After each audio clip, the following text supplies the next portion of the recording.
Oh, live, hä? Guten Tag, ihr Leid. Wir spielen endlich weiter. Und zwar so, wie es gedacht war. Puzzle Quest Immortal Edition. Warum so, wie es gedacht war? Mit Ton. Wäre schon mal eine gute Idee. Ganz einfach. Geplant war ja, dass ich Puzzle Quest hier live zock. Dann hat sich... Moment. Euronet Bau dazu entschieden, beim Aufreißen der Straße, um für Glasfaserleitung Platz zu machen, meine bestehende Internetleitung zu kappen. Und deshalb hatte ich kein Internet. Also ich habe dann irgendwie von meinem Internetanbieter so eine WLAN-Dingens gekriegt, ohne LAN-Ausgang, ein bisschen doof. Dann habe ich mir, damit mein bestehendes Netzwerk funktioniert, ein WLAN, ich weiß nicht, wie es heißt, Bridge, wo ein LAN-Port hat, da habe ich dann, ist ja auch kackegal. Irgendwie habe ich es hingekriegt, dass ich zumindest grundsätzlich YouTube gucken konnte, aber an Streamen war nicht zu denken mit einem Upload von maximal 10 Mbit oder so. Jetzt bin ich wieder bei meinen schönen 50, jetzt geht's weiter. Also gut, dann würde ich mal sagen, also das Ding ist auch, ich bin nicht viel weitergekommen. Also um ehrlich zu sein, ich habe überhaupt nicht weitergespielt. Ich hatte eine Erklärung dafür, natürlich für euch, damit ihr das live mitgucken könnt, wenn ihr das denn wollt. Die andere Erklärung ist, ja, meine Freundin hat's gezockt. Und zwar, sie ist jetzt, was bin ich hier, Level 11? Sie ist Level 22 oder so. Innerhalb von 3 Tagen, gefühlt. So, zuallererst mal, da oben ist der komische Geist, da will ich hin. Weil ich's kann, weißt du? So, dann machen wir gleich mal ein paar Kämpfe. Ich schätze, dass eine Ratte ist. Na, es ist ein Troll. Dann kämpfen wir. Kämpf. Ich beginne. Und ich brauche Gelb. Das ist ne. Aber ich nehme auch zur Not Blau. Gut, haben wir das getan. Ja, komm. Erstmal draufkloppen, ne? Ja, kack. Ja, habe ich nicht gescheit geguckt.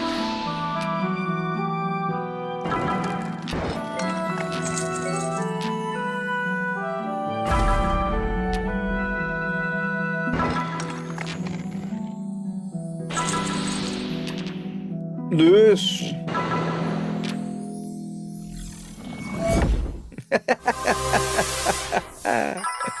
Nö, ist alles in Ordnung. Ah! Das ist gar kein CPU-Only-Spiel. Ich darf auch was machen. Danke. Nee, Quatsch. Was? Der Computer nutzt das für sich? Nein. Das ist alles... Geht gut, Junge. So. Ja, guck mal hier. So. Du Eumel, du. So. Jetzt werde ich mich noch ein bisschen besser umgucken hier. Ja, es gibt eigentlich nicht viel, was ich heute jetzt halt labern könnte. Also irgendwie so. Ich meine, ich habe jetzt bisher 2 Videos dazu gemacht. Die habe ich übrigens auf mein Handy geladen, also mit Kabel auf mein Handy geladen und dann auf Arbeit auf YouTube hochgeladen und dann zu Hause wiederum auf YouTube dann bearbeitet halt. Also so Text und so eingegeben, weil ich das am Handy nicht machen will. Ja, weil ich also mein Upload war wirklich beschissen. Mein Download war nicht besser, muss man dazu sagen. Ne? Also so jetzt Dinge. Ja, ist egal, ich habe wieder hier schönes Internet und ich nehme Muchin. Ach, wie hab ich's vermisst. So. Ja, gucke. Jawohl, bin ich noch dran oder was war das gerade? Ich? Ja, dann, wieso gibt's denn hier kein Gelb? Ach, guck mal, hier gibt's Gelb. Aber hier gibt's auch sowas. Ei, Gewalt, hä? Und da gibt's auch noch ein bisschen was.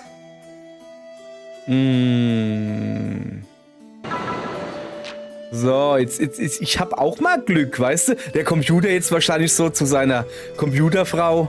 Ja, guck, kann ich mich wieder zurücklehnen hier? Nein, er hat keine Vorteile, der Mensch. Ja, nee. Ja, nee. Ja, nee. Ja, ich weiß. Ich würde gerne hier was machen, aber... Ich kann vergessen. Ja, sorry, ich bin ein bisschen müde. Kommt von der Arbeit. Grüße an alle, die Spät- oder Nachtschicht haben. Handwerkergruß. Geht raus oder so, keine Ahnung. Nö, heute war schön auf Arbeit. Es hat den ganzen Tag geregnet. Das war schön. Und es war bei dir so auf Arbeit, es hat den ganzen Tag geregnet. Ja. Ja, nö, war halt so. Okay, gut. Haben wir da auch drüber geredet. So. Was regeneriert er denn? 4 Punkte. 4 Punkte regeneriert der. Da machen wir doch ein Muschin. Muschin. Schwätzchen. Dass der da. Wieso hat das jetzt nur 8 Schaden gemacht? Oh, komisch jetzt hat hier. Ja, komm, machen wir gleich noch einen hinterher. Einfach so, weil ist dran. Wieso hat das mit Muschin jetzt 8 Schaden gemacht und das eben 9? Verstehe ich nicht. Also, ja, vielleicht gibt es da was zu verstehen, aber keine Ahnung. Weiß ich nicht. Schwätzchen. Ja, ich muss hier, lass mal die erste Runde hier, ich muss da erst wieder reinkommen, weißt du? Ja, ja, komm, hier, tschüss. Ja, jetzt komm, mach hinne, Junge. Zöger es nicht hinaus. So, du, Ola Oger, Roll. Ich seid siegreich, so. Was für eine Kreatur jagen wir hier genau? Liechen gehören zu den mächtigsten Dienern von Lord Bane. Die Anwesenheit dieser Kreatur beweist zumindest, dass Lord Bane hier seine Hand im Spiel hat. Es gibt nur eine Straße nach Silvermühe und bestimmt wartet der Lieche dort auf uns. Der Lieche. Aha. Klingt gefährlich. Ist es auch. Hier, nehmt diesen Lieche-Gift-Talisman. Wenn ihr ihn tragt, fügt jeder Schlag von euch dem Lieche extra Schaden zu. Gebt ihn der Königin, wenn ihr Silvermühe erreicht. Sie hat ihn mir vor vielen Jahren gegeben. Ihr wart schon in Silvermühe? Mein Vater stammt aus Silvermühe, auch wenn ich dort nicht willkommen bin. Ihr scheint viele Feinde zu haben, Dark Hunter. Wo liegt das Problem in Silvermühe? Seht mich an, sehe ich für euch wie ein Mensch oder ein Elf aus? Ja, schon, also, ja. Also, siehst zumindest nicht wie ein Delfin aus, oder was willst du von mir? Ich würde sagen, beides. Findest du? Ich hätte jetzt eher gesagt, er ist so ein Zombie-Elf oder so. Ich meine, guck mal, wie schön rosige Bäckchen ich hab. Und er ist ein bisschen blass um die Nase, ne? Genau. Mein Vater war ein Elf, meine Mutter eine 12. Zusammen bin ich eine 23. Die Waldelfen von Silbermühe nennen mich Halbblut. Königin Titania war als eine der wenigen gütig zu mir. Sie gab mir diesen Talisman zum Schutze, als ich diesen Wald verließ. Jetzt braucht sie ihn mehr als ich. Verstehe. Aber was ist mit Mapleburg? Wieso könnt ihr nicht dorthin? Das war was ganz anderes. Eine Privatangelegenheit. Ihr fragt zu viel. Entschuldigt, ich wollte nicht schnüffeln. Das stimmt nicht. Ich wollte sehr wohl schnüffeln. Also jetzt sag an, Junge. Doch, das wolltet ihr. Ich bin in Stimmung für Untote. Sollen wir? Jo. Keiner soll passieren. Dark Hunter gibt dir einen Leash-Bane-Talisman zu deinem Schutz. Warte. Gegenstände wahrscheinlich, oder? Lichen-Gift-Talisman. Gewährt zusätzlich plus 6 Schaden, wenn du 3 oder mehr Schädelschaden. Aber es müssen Schädelschaden sein. Okay, dann machen wir den. Guck mal, der sieht aus wie ein Frosch. Also der Talisman. Und das da ist ein Leash, richtig? Lieche. Lieche tendieren dazu, sowohl mit ihren Gegenständen als auch mit ihren Zaubersprüchen überall Schädel zu generieren. Sie können mit ihrem grünen Mana den Todesblick werfen, der deine Lebenspunkte... Was? Ich glaube, es hackt. Okay. Ich muss unbedingt googeln, dass kein grünes Mana gerät. Untote sind meine Spezialität. Ich fülle ihn mit Pfeilen, bevor er an dich herankommt. Sirius Dark Hunter. Dark Hunter fügt jeder untoten Kreatur am Anfang jedes Kampfes 10 Punkte Schaden zu. Hat er schon gemacht, scheinbar. Aber alle. Und der hat mir gleich mal 4 Punkte Schaden. So, also er soll kein Grün kriegen, das wäre das da. Der Todesblick braucht 20 Grün und 30 Grün und 20 Gelb. Ja. Boah, geil, Alter. 11 Schaden, das ist schon... Hey, ha. Oh. Oh. Oh. Ja, habe ich mal schön eine grüne Viererkette gemacht. Ist das nicht super?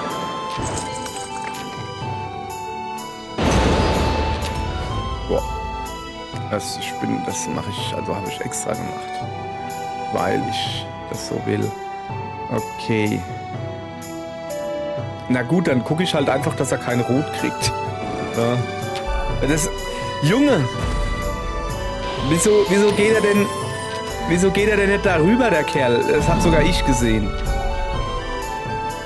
Was hat er denn? 19 Grün und 3... Der hat jetzt schon fast das, was er braucht, weißt du? Aber nicht mit mir. Was ist nochmal Schwertblitz? 2 Runden lang Blindheit. Das hebe ich mir auf.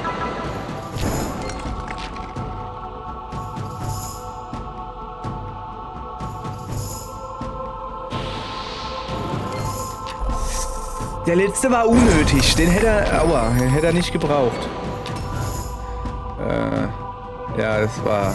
Junge, ich spiele aber auch nicht so gut, ne? Okay. Wollte es nur erwähnt haben. Dann machen wir ein bisschen Muschin. So, Schwert ziehen. Jawohl, ja. Ah, siehst du, das hat doch ordentlich wehgetan. Ah, guck dir das an. Okay, irgendwie...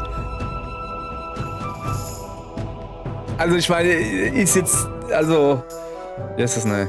Ist noch nicht so weit, aber es wird so weit werden. Sag ich mal so. Ah. Es ist so weit werden tun.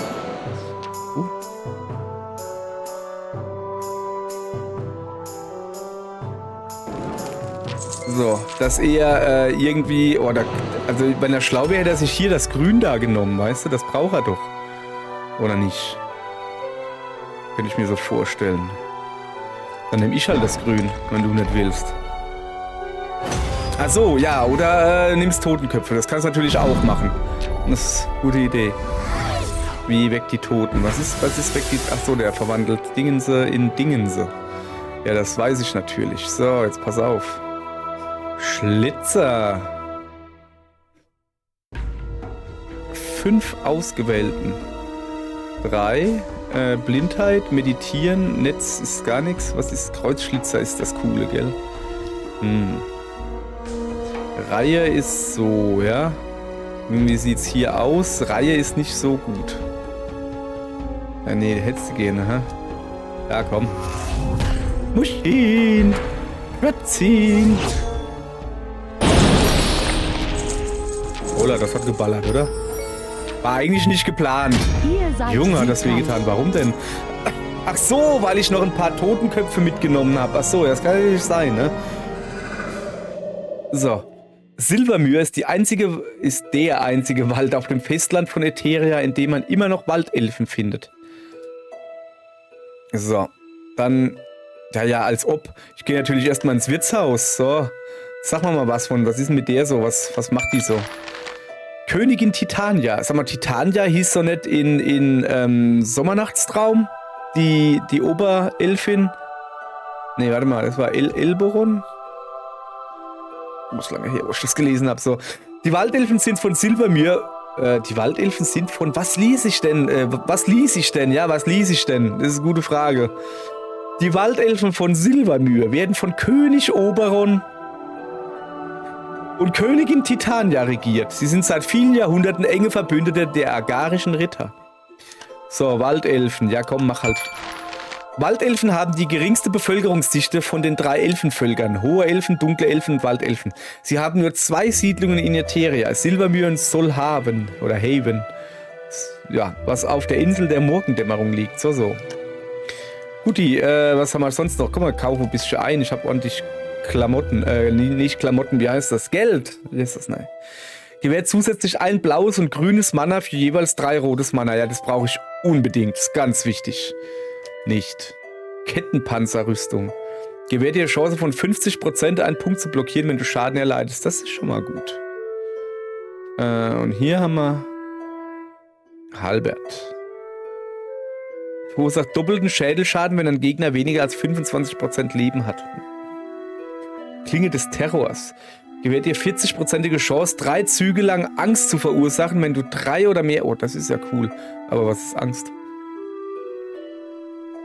Hierophantenstab. Habe ich eh kein Geld, lassen wir das einfach. Ich bin dafür, mir erstmal eine Kettenpanzerrüstung zu kaufen. Ich habe nämlich noch gar nichts, also nehmen wir mit. So. Grundsätzlich erstmal, weißt du? So, jetzt. Unseren Dank an euch, an ganz Agaria. Es war schwer genug, so rede ich nicht weiter, da werde ich ja irre. Es war schwer genug, die Orks zu stoppen, aber jetzt, da die Untoten immer kühner werden, wird es eng. Auch Agaria wird von diesen Kreaturen heimgesucht, Euer Majestät. Königin Gwentholyn konnte nur eine einzige Person entbehren. Dann stehe ich noch tiefer in ihrer Schuld und in eurer. Ich habe noch ein Geschenk für euch von Sirius Darkhunter, diesen Lieschegift-Talisman. Er schlug vor, dass er damit in Zukunft die Straßen nach Silvermere sichert. Warte mal kurz. Sorry, ich musste einen Furz lassen und ich wollte nicht, dass ihr das hört. Vergesst, was ich gerade gesagt habe. Dank Sirius von mir. Er ist... Die Geräusche sind eine Sache, aber ich muss jetzt hier... oh, komm. Ich werde einfach mal kurz aufhören zu atmen. Es ist nicht so leicht. Junge, was habe ich denn gegessen? Tote Tiere oder was? Ja, eigentlich... Ja, ist ja egal. So. Dank Sirius von mir. Er ist jederzeit in meinem Palast willkommen, auch wenn ihn der Palast beunruhigt. Ihr habt Orks erwähnt. Haben die zufällig Gefangene genommen? Ich wollte gerade Geborene sagen. Ja, das haben sie. Sehr sonderbares Verhalten für Orks. So etwas haben wir doch nie gesehen. Das gleiche passiert in Agaria. Meint ihr, das hängt zusammen? Die Orks und die Untoten? Das glauben wir schon. Wenn die Orks nur plündern, ich rede doch nicht pelzig, plündern würden, wie alle Orks es tun, dann hätten wir gesagt, dass sie die Gelegenheit ergriffen haben, als wir von den Angriffen der Untoten geschwächt waren. Aber diese Verhaltensänderung und genau gleichzeitig tauchen die Untoten auf? Das kann kein Zufall sein. Danke, Euer Majestät. Ich bringe Königin Gwentholyn diese Nachricht. Sie könnte nützlich sein. Durchgeführt. Gut. Krieg ich ein Level up? Hehehehe. So. 2 Leben. Ich muss mal... Boah, das kostet aber halt 3 Punkte, weißt du, hier eins hochzugehen. Das ist mir ehrlich gesagt, also das ist schon... Ja, komm, mach mal 1 rot. Und dann habe ich noch 1 Punkt übrig, der kommt in Kampf. Okay. So. Warte. Herr der Sümpfe. Jedes Jahr bringen die Elfen von Silvermere Embraxus, dem Drachen des Alfland-Sumpfes, ein Geschenk. Sie haben dich gebeten, dieses Jahr das Geschenk für sie zu überreichen. Was ist denn das Geschenk? Ja, okay, da oben scheint der Abraxas zu sein, oder wie er heißt. Ja gut, dann gehen wir doch hin, ne? Es heißt, dass ein uralter Flammendrache in dieser Höhle schlummert. Durchsuche die Höhle.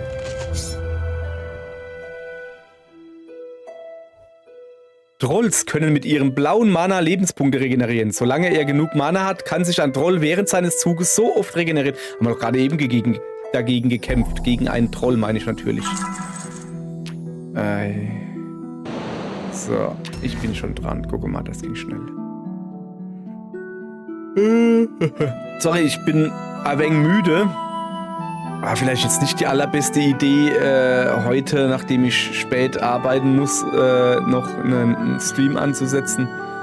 Aber so ist es. Kannst du nichts machen. So, den schnapp ich mir. Wieso hat der schon so viel Blau? Ja, komm, dann heil dich doch, du Mädchen. Dann heil dich doch, du Mädchen. Eine Busche darf sich natürlich auch heilen. Komm, ich klaue ihm zumindest mal Rotes. Aber eigentlich braucht er ja Blaues. Ich sollte ihm eher Blaues klauen. Blaues Blauen. Da, guck mal. Ich brauche aber Gelb.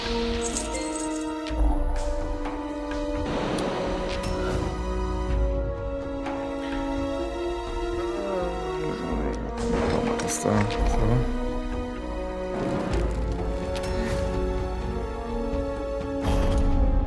Bom. Ja, ist mir egal. Es ist alles noch Vorgeplänkel hier. Ja, aber Moment, der kann sich regenerieren und hat dann noch einen Zug. Das finde ich ein bisschen fies. Das müsste jetzt nicht sein. So, Blau braucht er, gell? So. Das klaut er mir. Ich klaue ihm das Blaue und er klaut mir das Gelbe. Auch nicht schlecht. So. Ich brauche jetzt aber eigentlich selbst Blau. Aber für einmal Muschin reicht es. Guck.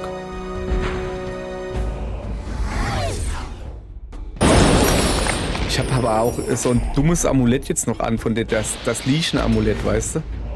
Das ist doof. Das hätte ich mir... das müsste nicht sein. So. Ja. Es sind aber halt nur 4 Punkte, die er regeneriert. Von daher will ich nicht zu sehr meckern hier. Zerreißen. Keine Ahnung, aber ich hab's geblockt. Geblockt, Junge. Ja, lass mich mal da was machen. Muchin.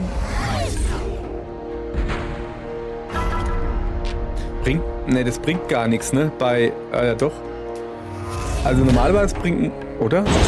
Also war das jetzt Zufall, dass ich Muchin gemacht habe? Ich darf nochmal.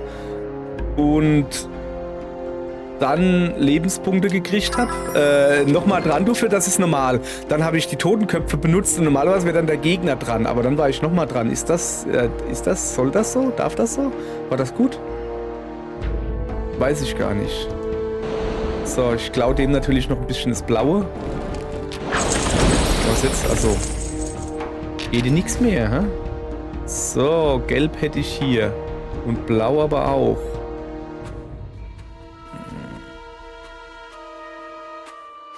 Ziemlich viel Blau. Komm. Kriegst jetzt einfach so eine rein. Reingebratzelt. Muss nachher wieder das Rattenamulett dran machen. Ja, dann heil du mal 4.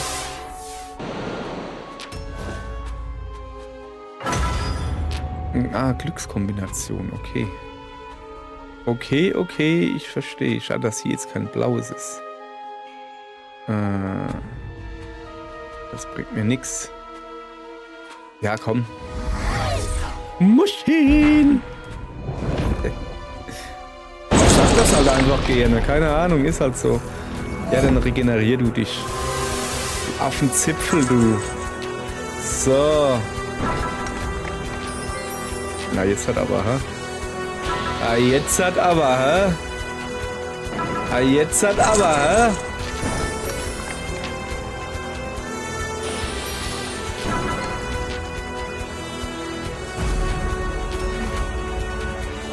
Danke.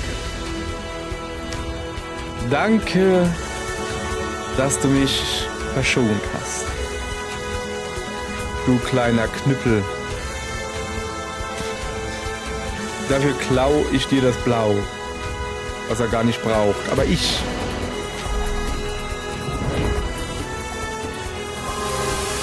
Alter, jetzt halt er schon 12 Punkte. Ich glaube, es geht los, oder was? Das kann ich nicht zulassen hier.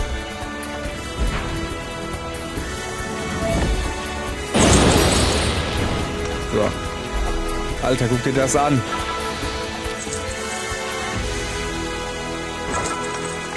Der bescheißt doch schon wieder.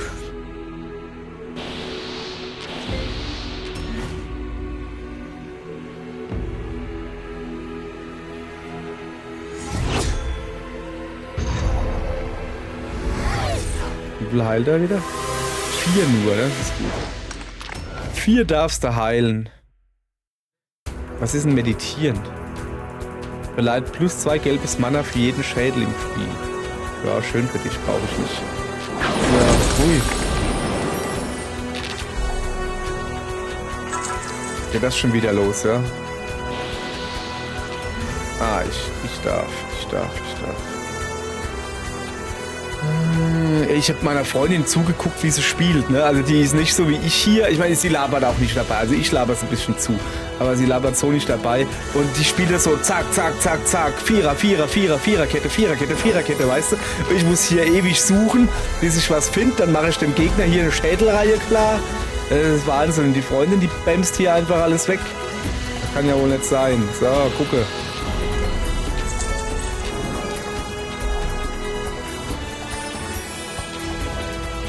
So. Ruhig jetzt. Guten. Ihr seid siegreich. Zack. Aufgabe durchgeführt. Herr der Sümpfe. Du kannst in Praxis den Drachen nicht finden, aber du findest einen Teil seines Schatzes bei dem Troll, der in seiner Höhle war. Ja, gibt's vielleicht gar keinen Drachen. Muss ich das jetzt zurückbringen? Nach Silbermühr? Was ist denn da unten? Da leben 2 Oger, das ist doch super. Okay, dann gehen wir erstmal dahin ein paar Nebenquests erfüllen. Oger-Zwillinge. Eriks Vater, Lord Michael, muss hier irgendwo sein. Warte. Lass mal erstmal Gegenstände. Ah, Moment. Ach ja, ich habe ja das Amulett der Königin gegeben. Ja, habe ich überhaupt kein Amulett an. Das ist ja gar nichts, ne? So, jetzt hat Vater und Sohn kämpfe gegen einen Oger. Ich suche mal den Lord Michael. Michael! Ork. Orks können mit ihrem roten Mana wütend werden. Ja, Wahnsinn. Ein wütender... Oh, komm, dann fangen wir ein, ne? Ja, ich habe ja gesagt hier... Also jetzt ist hier... Jetzt muss ich mich auch nicht so beeilen, ne? Okay, also wir müssen auf jeden Fall die Grünen irgendwie wegkriegen.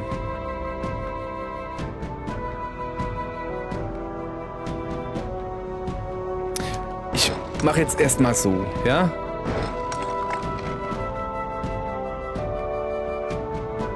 Dann tue ich die erstmal einfach so machen. Ich habe keine Ahnung, ne? Einfach so. Den da weg und den. Also erstmal so einfach das, was mir halt einfällt, weißt du?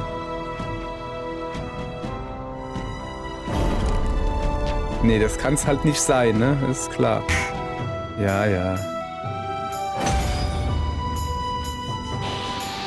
Das war's nicht, ne? Das probieren wir jetzt einfach ewig rum. Wir haben ja Zeit, ne? Komm, wir probieren mal einfach von oben. So. Was ist, wenn wir das da jetzt machen? Wenn wir das da jetzt halt darüber machen? Probieren wir es einfach aus. Versuch macht klug, ne? Sieht doch gut aus. Ah, sieht nicht gut aus. Sieht eigentlich nicht wirklich gut aus. Weil ich da jetzt... das geht ja, Alter. Hier stimmt ja gar nichts mehr. So, hier darüber. So. Ich kann da noch... Ah ja, hier kann ich noch. So. Nee, das war es auch nicht. Und ihr habt gedacht, ne, oh, der ist so schlau, der guckt da drauf, weißt du, und hat das dann sofort raus, wie er das zu machen hat. Nee, ne? Nee. Nee, so einer bin ich nicht. So.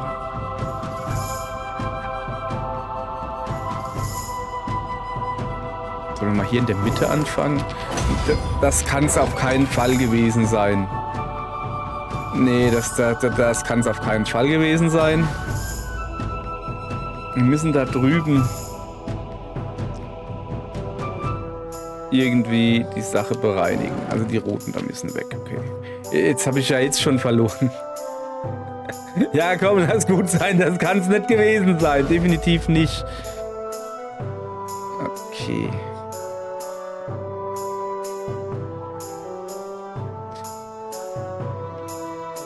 Also fest steht, das da muss auf jeden Fall weg.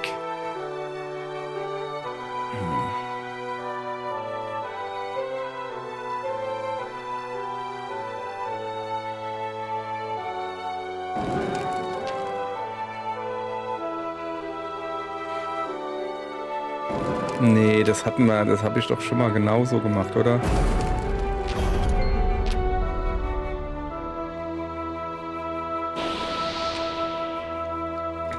Es gibt jetzt was Längeres. Ne, wir machen das jetzt einfach so lang, bis jemand sagt, ich soll aufhören und normal weiterzocken. Und wenn das keiner macht, was nicht geht, weil keiner im Chat ist, Pech gehabt. Ich zock das jetzt so lange, wie ich das gut finde. Und dabei kann ich ja irgendwas labern. Ich weiß halt nur nicht was. Ja, ich weiß das. Weißt du, ich schalte dich gleich aus, Kollege. Aufpasse.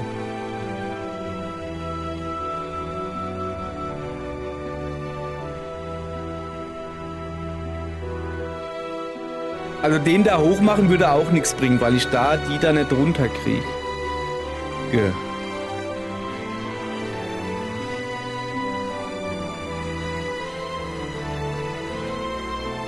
ist total dumm. Also das jetzt.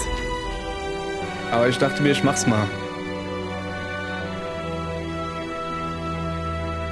Das bringt halt gar nichts, ne? Ich wüsste nicht, wie man das da jetzt noch irgendwie zu einem gescheiten Abschluss kriegen könnte. Wisst ihr, der liegt frei, das ist doof. Das ist doof. So, geht nicht weiter. Ah, okay. Oh, hey, so schlecht war es noch nicht mal. Also ich habe relativ viel Steine weggekriegt, aber darum geht's halt leider nicht. Ich weiß auch gar nicht, wo ich anfangen muss. Also, okay, mit dem hoch habe ich schon gemacht. Den da links rüber habe ich auch schon gemacht. Den da runter habe ich schon gemacht. Den da hoch würde mir aber gar nichts bringen. Hör auf zu blinken, Mann. Ich kann dich nicht leiden, wenn du das machst. Warte mal, das habe ich noch nicht gemacht. Das habe ich noch nicht gemacht. Ich glaube, das war verdammt gut. Was habe ich gerade gemacht?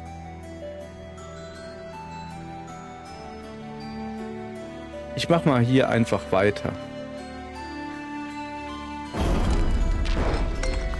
Nee, da bleibt ein Totenkopf übrig. Das ist nicht gut.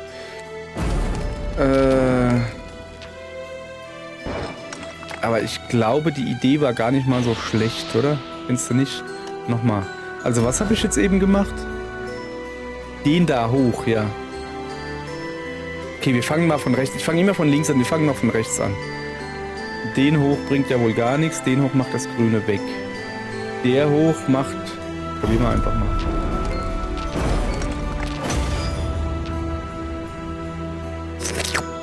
Da läuft mir die Sabber runter, ey.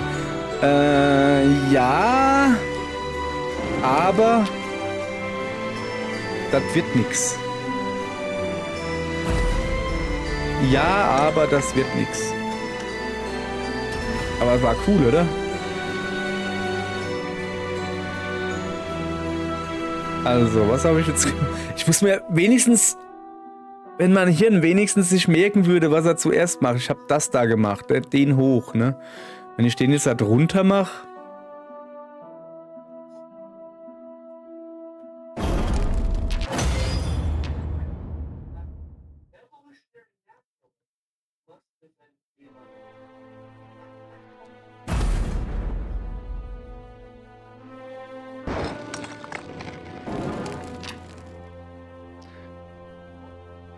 Ich habe keinen roten mehr, um fertig zu machen. Das ist jetzt eher schlecht. Das ist jetzt eher schlecht. Nochmal. Irgendeinen habe ich nach oben gemacht, glaube ich.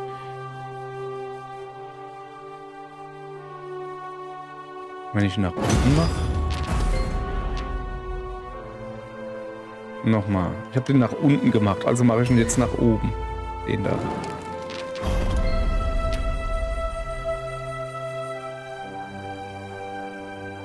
Den roten kriege ich darüber. Ich stehe darüber. Ich stehe darüber. Den da runter kriege ich, ja, das ist klar.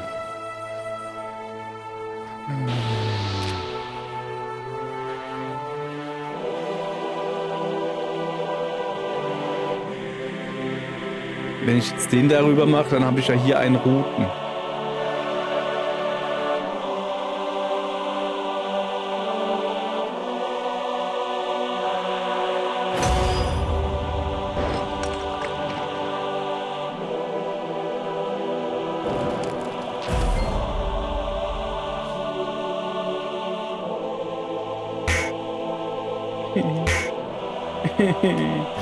Ich war nah dran. Ich habe keine Ahnung, wie ich nah dran war.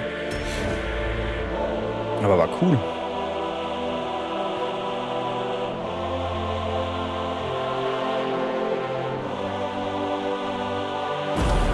Keine Ahnung. Keine Ahnung. Ich würde die halt einfach am liebsten wegkriegen. Die nerven mich. Ja, super. Nee, vergiss es. Vergiss es. So. Machen wir aber nochmal hier. Weil ich es kann.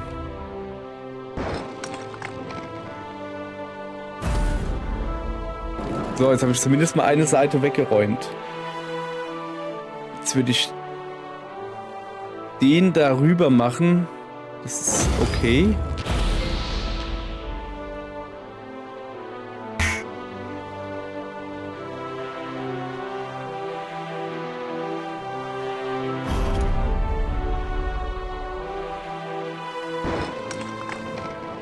Mann, irgendwas stimmt hier nicht.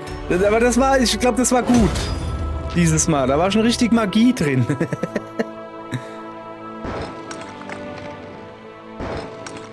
Ich mache das jetzt Stück für Stück. Weißt du? Wo ich das jetzt hier...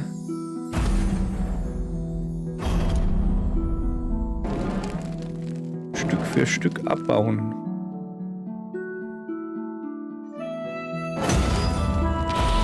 Yeah! Ich hab's! Siehste! So. Du hast einen Ork gefangen. Wenn du einen Magierturm in deiner Hauptstadt gebaut hast, hab ich. Kannst du von dieser Kreatur den Wütenzauber lernen? Ja, habe ich, will ich aber nicht. Du hast den Ork besiegt und Lord Michael gerettet. Danke, danke. Okay, ich muss zurück nach Batonia, aber ich tue noch hier gegen die Ogre-Zwillinge kämpfen. So. Ui, der sieht aber gruselig aus. Er hat 2 verschiedene Augen. Und dieses... Hm? Ogre generieren mit ihren Stachelkeulen rotes Mana. Mit diesem roten Mana wenden sie dann den Plumps-Zauber an und beschädigen ihren Gegner. Dieser Ogre ist mit einem Hammerschlaghelm besser als die meisten Ogre gerüstet. Ich sehe gar keinen Helm. Schwierigkeitsgrad hart. Das ist fies. Ich beginne wenigstens. Okay.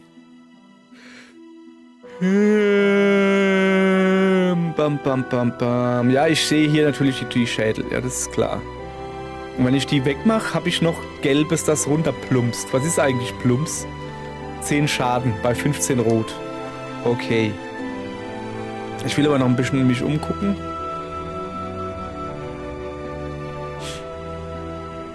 Ja, machen wir einfach, oder? Krieg mal gelbes Mana. Und blaues haben wir auch noch gekriegt. Sehr schön. So.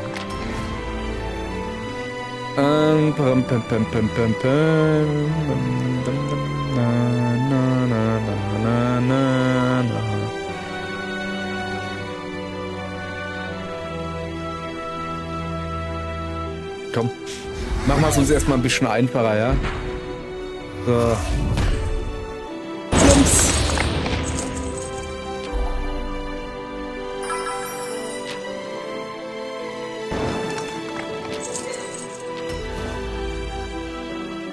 Das werde ich jetzt natürlich hier nicht machen, das ist klar. Blau und Gelb braucht die Welt. Sehe ich irgendwo was? Nee. Oh ja, blau. Ah, ich hätte einen Vierer machen können mit dem Geld. Ja, Mann, ey. Der hätte aber, wenn er den Vierer anders gemacht hätte, hätte er die Schädel gekriegt. Will er aber wahrscheinlich nicht. Okay, das macht man nicht. Den kann man sehr wohl machen. Kriegen wir ein bisschen Gelb. Es ist aber auch so krass, ne? Du machst dann etwas und sobald du es gemacht hast, siehst du sofort, da ist ein Vierer gewesen, du Depp. So ungefähr, weißt du? Wahnsinn. Oh. Oh. Kann man schon mal machen. Rot brauche ich nicht, aber blau wäre fein. So.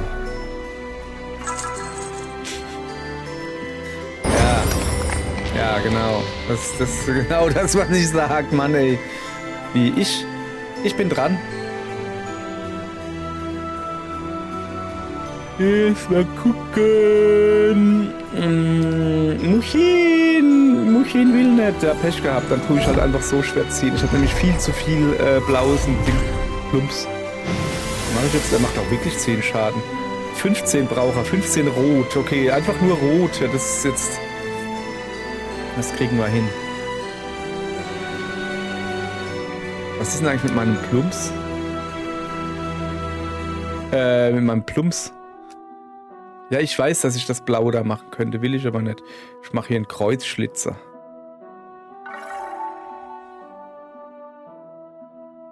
Und zwar... mache ich den doch nicht. Habe ich entschieden. Ich mach's billig. Ja.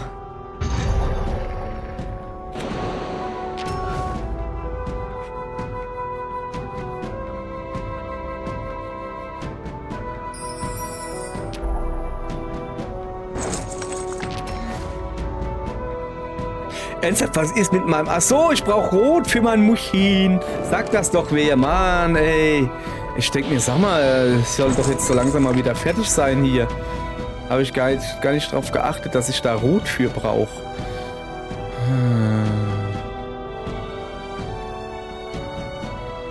So.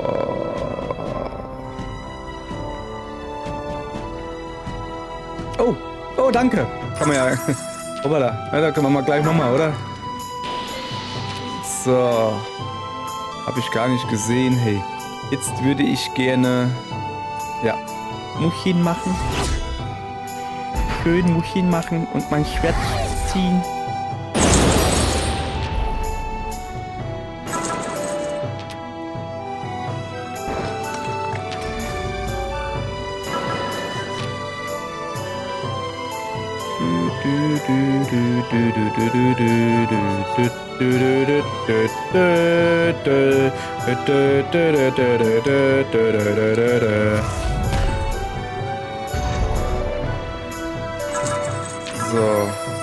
So, jetzt komm. Also der braucht immer noch Rot, ne, damit er wieder plumpsen kann. Aber ich werde ihm kein Rot geben. Zack, ich werde ihm das Rot selbst klauen. Wie sich das gehört. Und dann das Geld.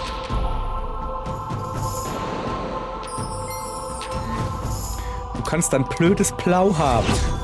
Junge, ey, ich hab was im Auge. Immer noch. So.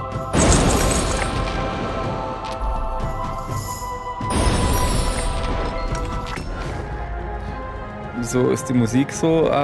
Wenn er nur noch 25 Energie hat oder was? Oder wie? Komm, ich hab genug Mana-Gedönse, um einfach nur wegzubamsen.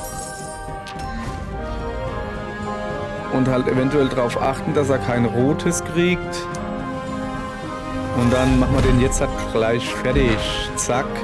Es ist nicht die schönste Art von Kampf, sag ich mal, aber durchaus ergebnisorientiert, sag ich mal. So, du hast den ersten Oger verjagt, nur noch einer übrig. Ja, dann machen wir den zweiten auch noch gleich. Kämpfe gegen einen anderen Oger. Ja, machen wir das doch. Sieht ja genauso aus. Ja. Okay, ich beginne. Meine Freundin spielt eine Schamanin, glaube ich.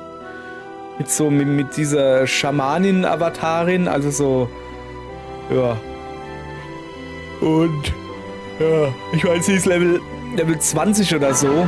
Also scheint es doch gut zu sein und nicht so doof wie ich, der nichts gebacken kriegt. Ich habe ja gesagt, dass ich mit dem Mönch ich habe mir das Spiel nochmal für die Switch gekauft, statt dass ich es mir gleich für die Switch kaufe und dann über die Capture Card hier spielen. Nö, habe ich mir das Spiel zweimal gekauft. Naja, so kannst du die Freundin auch zocken. Könntest du auch auf meiner Switch, so ist es nicht, aber ist auch egal. So.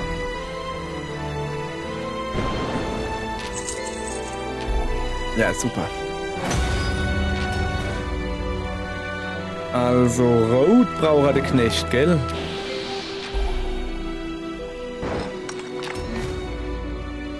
Und ich nehme mal Blau. Und ich sehe Geld, ja, er auch.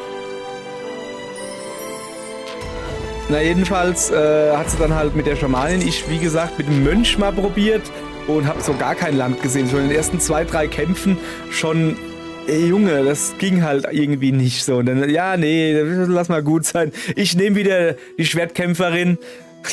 Auch wenn das Internet schreibt, das ist halt hier so für Leute, die nichts können. Ja, also für mich ist schon in Ordnung. Habe ich kein Problem damit. Irgendwie Sachen zu cheesen, zu käseln.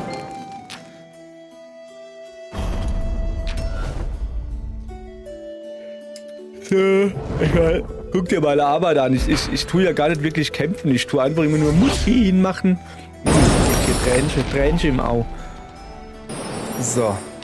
Es ist aber auf jeden Fall, also ich zock ja im Moment derzeit, wir haben Ende September 2025, falls das irgendjemand aus der Zukunft guckt. Oh, er kann Plumps machen. Da macht der Reiter Plumps. Ja, komm. Einfach so halt. Plumpst er nicht? Will nicht plumpsen, glaube ich. Ich zock gerade noch das neue Silent Hill F. Das F steht für Überleben. Oder für Pfälzisch oder für beides. Und für so nach dem Feierabend ist jetzt das, finde ich, das deutlich bessere Spiel. Das deutlich entspannendere Spiel. Deutlich entspannender, wie ich finde, weil du willst jetzt nicht irgendwie hier rumrennen und dir die Buchsen voll machen beim Feierabend. Ich will jetzt in Ruhe meinen Feierabend genießen und möglichst, eigentlich soll ich das Spiel auf Easy spielen bei jedem Gegner, weil ich brauche hier einfache Zerstreuung. Das war knapp, das hätte es sowieso noch zugegeben. Ach, Kacke.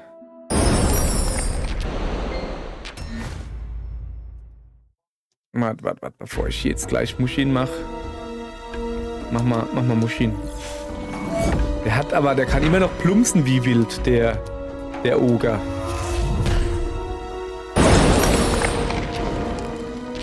Ja, guck, was er wieder Schädel vorgesetzt kriegt. Was? Hat er nicht genommen? Okay, dann nehme ich sie. Ja, super. Und auch noch rot, weißt du? Ja, komm, nimm noch mehr rot, Junge. Kannst es gebrauchen. Verdient hat das aber, verdient, wenn man so doof ist wie ich, ne? So. Aha. Glückstreffer. So. Den habe ich gesehen. Ja, mach mal meinen guten Muchin. Er hat weniger Energie wie ich, das ist mir wichtig. Wieso habe ich eigentlich so wenig Energie? Nur 178 Lebenspunkte? Ich will mehr. Ich will aber mehr. Was soll denn das? So. Warum plumpst der nicht? Weil ich an seiner Stelle, ich würde die ganze Zeit plumpsen. Der sogenannte Ogerplumps.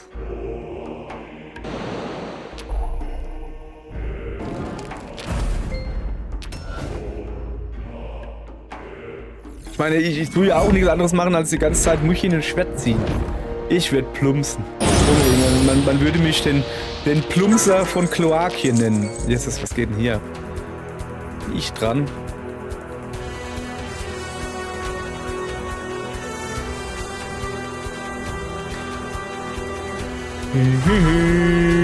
Das hab ich ja.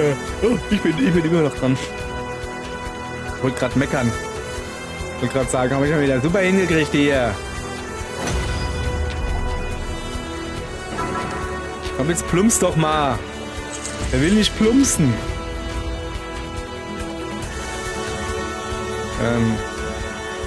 Plumps ich halt gleich.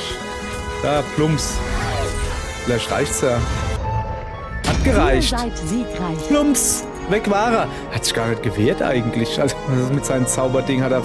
Weiß er nicht, wie es geht oder was? Beide Oger sind über die Berge geflohen. Du bedienst dich am Schatz in ihrem Turm. Ja, dankeschön.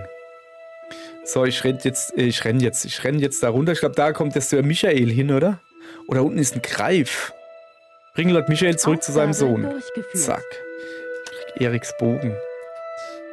Kann ich damit anfangen? Plus 4 Kampffähigkeit. Achso. Gewährt zusätzlich einen Schädelschaden und einen weiteren für jedes 8. Level, wenn du 3 oder mehr Schädelschaden verursachst. Lass mal kurz... Wirtshaus, gibt's was Neues. Konflikt mit Bane. Zwischen Lord Bane und den agarischen Rittern besteht eine Rivalität, die viele Jahrhunderte zurückreicht. Immer wenn der dunkle Lord versucht, gen Süden zu marschieren, waren es die agarischen Ritter, besonders die Syrier, die ihn zurückhielten und besiegten. So, jetzt gucken wir mal, ob wir hier was Schönes finden. Spiegelhelm. Kostet nur 480.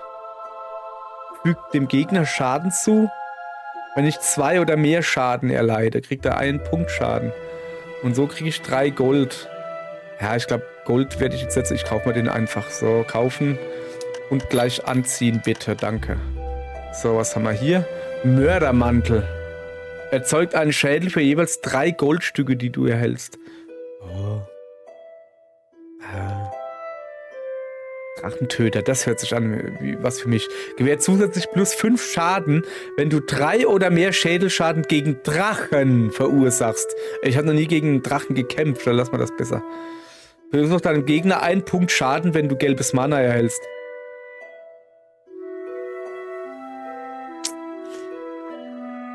Das eine verleiht +4? Ich weiß nicht, was haben wir denn sonst noch so? Einhornschild. 15 Lebenspunkte, wenn du 5 gleiche Steine, das kommt selten vor, so schlecht wie ich bin. +1 Schädelschaden. Im Moment habe ich, fügt deinem Gegner einen Punkt zu, fügt deinem Gegner einen Punkt zu. Ein Punkt was? Lebensenergie. Weißkopfschild, so, gewährt zusätzlich 3 Schaden, wenn dein Reittier ein Greif ist und du 3 oder mehr Schädelschaden verursachst. Mein Reittier ist kein Greif. Aber das ist schon geil, oder? Nee, nicht das. Die Waffe. Die Peitsche. Ein Punkt Schaden, wenn man gelbes Mana erhält. Ja, das lassen wir jetzt erstmal. Gibt es noch neue Missionen? Ja. Ja, das haben wir schon. Zwergenkarawane. Du kannst nur 4 Missionen. Ja, ich habe erst eine. Ein Zwerg namens Kalkus hat um deine Hilfe gebeten. Eine Vorratskarawane soll sicher durch Agaria geleitet werden. Das machen wir doch. Was kann ich für euch tun, Euer Majestät? Ich habe eben eine Botschaft von einem Zwerg namens Kalkus erhalten. Er versucht, eine Karawane mit Vorräten über unser Land und durch die Berge nach Dunkor zu bringen, aber er befürchtet, angegriffen zu werden. Bei allem Respekt, Eure Majestät. Haben wir nicht genug eigenen Ärger, ohne den Zwergen zu helfen? Jetzt seien Sie mal nicht so, gell, junge Frau? Helfen ist immer gut.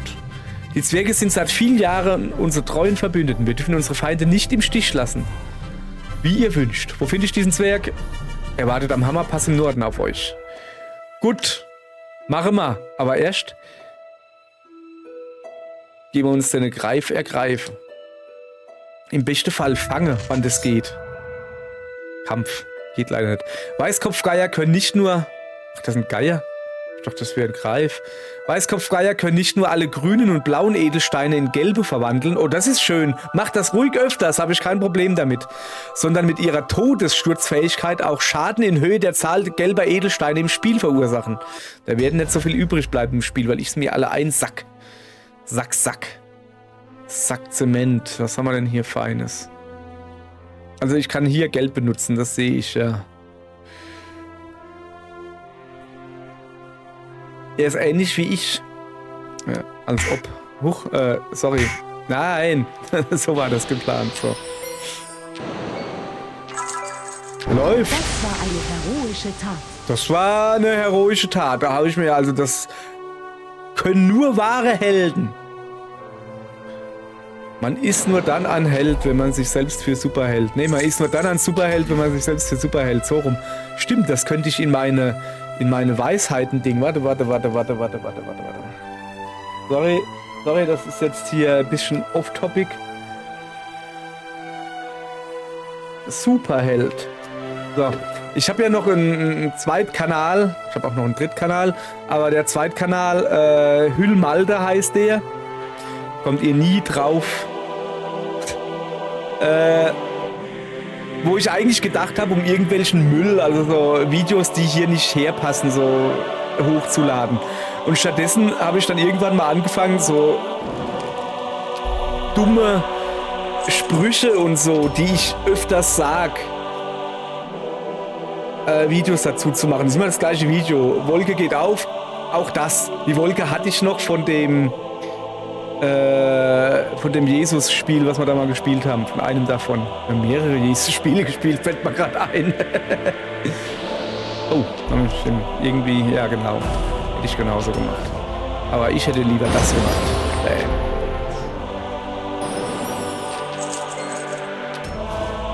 So. Und da gebe ich dann halt immer so Weisheiten zum Besten.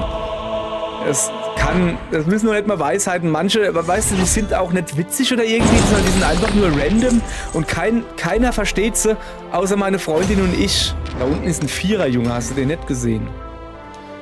Also sowas wie, schaue die Lilien, ja, ist das Leben des Brian. Das hat jetzt einfach null Zusammenhang oder so.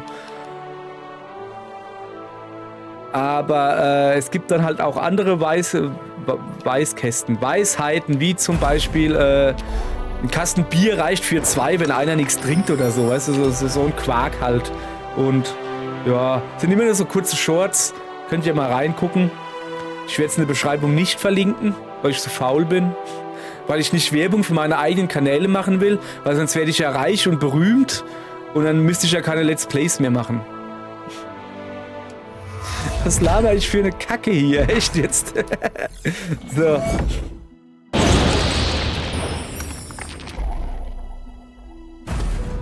So, ich glaube mir wieder ein bisschen Geld. Eigentlich sollte ich ihm halt Geld geben, damit er dieses blöde Hochschnellen machen kann. Damit er Sachen in Gelbe verwandeln kann, aber ich brauche ja selbst Gelbe.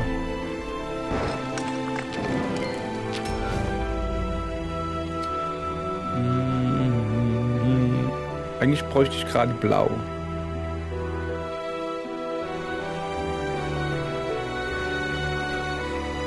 Ja, das wäre schon fein, wenn ich Blau hätte. Habe ich aber nicht. Ja, Rot. Hab ich. Ich nehme mal Grün.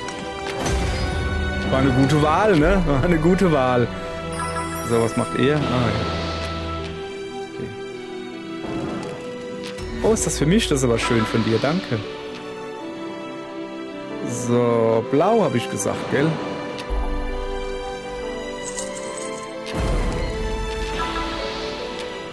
Ah, der kann ja richtig super.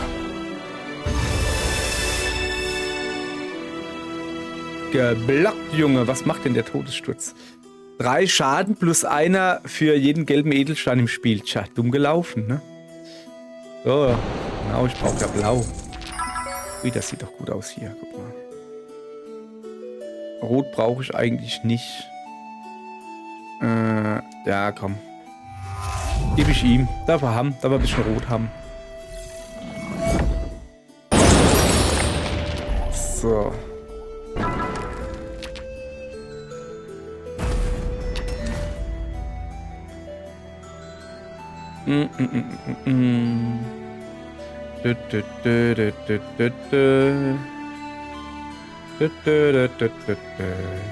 Ja, komm, scheiß drauf. 10 Schaden, yay. So. Ja, machen wir selber einfach nochmal, oder? Im Gegensatz zu ihm habe ich ja genug gelbes Mana, weil ich nämlich gut bin. So. 2 Schaden braucht er noch, der Kollege. Ach, guck mal, mach mal hochschnellen. Mach doch mal hochschnellen. Macht er nicht. Ja, dann hat er Pech, so. Machen wir hier kurz einen Prozess. Zack. Ihr seid siegreich. Ihr seid siegreich. Ich habe bald ein Level-Up. Sehr schön. Ja, ich will hier... Was gibt's denn hier eigentlich für Waffen und so? Kettenpanzerkappe. Also ich habe die da oben. 1 Punkt. Und hier unten könnte ich ihn ablocken. Rambox. Zusätzlich 2 Punkte, wenn du... Ja... Gewährt zusätzlich plus 2 Punkte. Ja, was? Plus 2? Das ist mein Problem. Ah ja, plus 2 Schaden oder was? Schreib das doch hin. Wenn du 3 oder mehr Schädelschaden verursachst. Und der, den ich habe, macht 1 Punkt, sobald ich Schaden krieg. Ah. Okay, hier wird halt viel blockiert. Also geblockt quasi, während der hier für Angriff zuständig ist. Aber das ist halt wirklich nur für Schädelschaden. Ich mache ja gar nicht so viel Schädelschaden. Ich nehme den da. Den kaufe ich mir jetzt. Ja. Gut. Was haben wir sonst noch hier? Ich hätte vielleicht gucken sollen. Okay. Obsidianrute. Wenn du 3 oder mehr Schädelschaden verursachst, hast du eine Chance von 25%, das gelbe Mana deines Gegners auf 0 zu reduzieren. Oh, ist das gemein. Sag mal, du kannst es ja kaufen und auf Halde legen, ne? Wenn du einen Gegner hast, der viel Gelbes braucht, dann wäre das eigentlich perfekt, ne?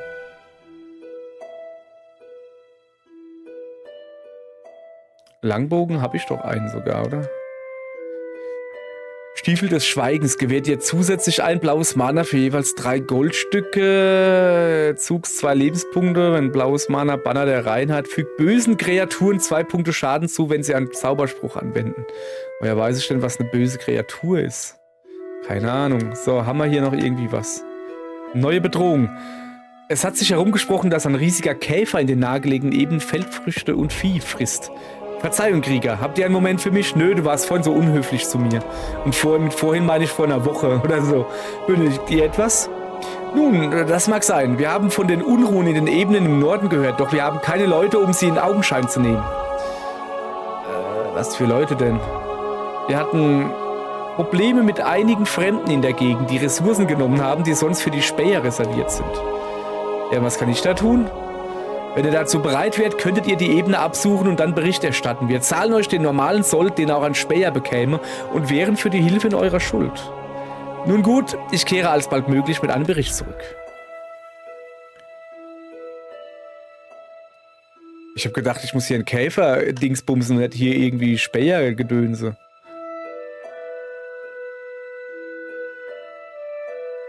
Sollen wir da hingehen? In der Ferne siehst du ein schwarzes, mit Chitin bedecktes Insekt. Ja, dann zeig mal her. Kämpfe gegen die Ameise. Ja, oh krass, ich will ein Ameisenreittier. Geht nicht. Riesenameisen können einen Schwarm ihrer Freunde zur Verstärkung rufen. Eindringlinge hält sie zudem von ihrem Bau fern, indem sie Gift spuckt. Das ist aber nicht schön. Ich beginne mit Grün. Und mache weiter mit nicht mehr Grün. Oder doch? Er braucht Gelb. Haha, hast du falsch gebraucht. So. Blau kann ich natürlich auch gebrauchen. Ah, guck mal, da ist schon ein Muchin drin. Au. Kann aber auch einfach mal so Schaden machen. Das ist auch nicht schlimm so. Oh, das ist aber freundlich von dir. Hier, bitte. Du willst es ja nicht anders haben.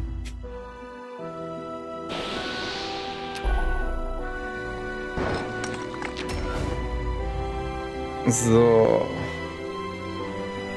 Ah ja, klar. Ah ja, klar. Und noch einer.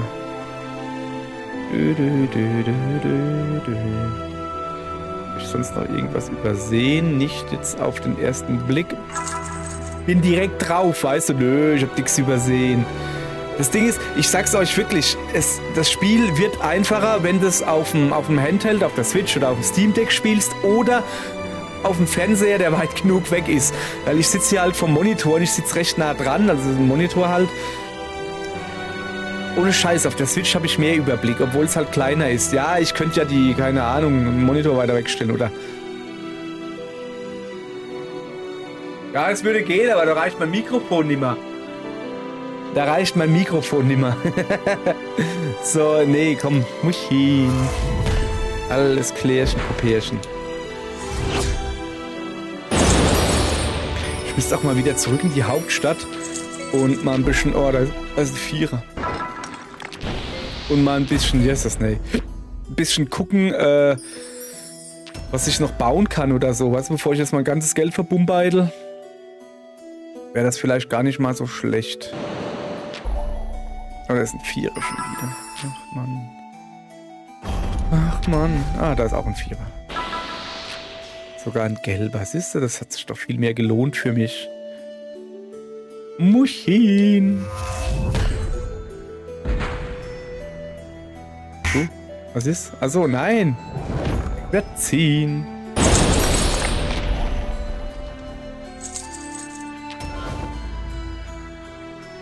Nur noch einen hinterher, oder?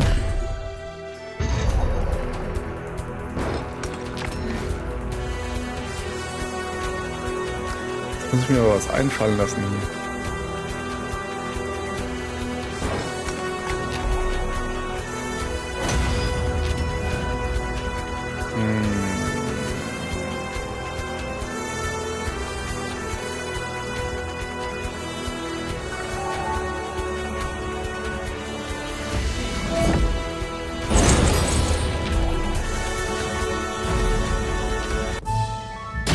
Seid siegreich. Was? Hat er sich selbst in die Luft gejagt oder was war das jetzt? Hä? Moment. War der Gegner nicht gerade am Zug? Okay, das muss ich mir danach nochmal angucken, was da gerade passiert ist. Ich habe keine Ahnung, ehrlich gesagt. Egal. Level Up ist Level Up ist Level Up ist Level Up ist ein Level Up. Riesenameise wurde besiegt. Wo kam sie her? Ja, wenn ich das wüsste, dann würde ich aber was wissen. So, jetzt geht mal hier auch noch einen Punkt. Und machen... Da noch einen hin. So. Gut. So. Kampf gegen die rote Ameise. Aha. Die rote Riesenameise ist eine größere Vertreterin der Ameisenkolonien mit mehr Kraft und einer härteren Panzerung. Sie kann Gegnern die Luft schleudern und ihnen dabei großen Schaden zufügen. Ich beginne. Oh, das sieht sehr blau aus, wenn du mich fragst. Aber kann ich nicht viel mitmachen? Geld hier auch nix. Kann ich was gelb machen? Nee, was hat sie eigentlich? Gelb und blau und so.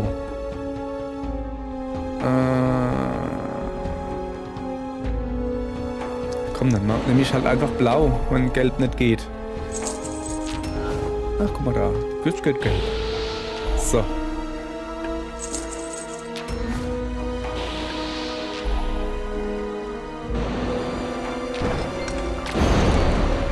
Oi. Oi. Das ist nicht schön. Erstmal eine draufhauen, so. Was will eine Ameise eigentlich mit 6 Gold? Kannst du mir das mal sagen?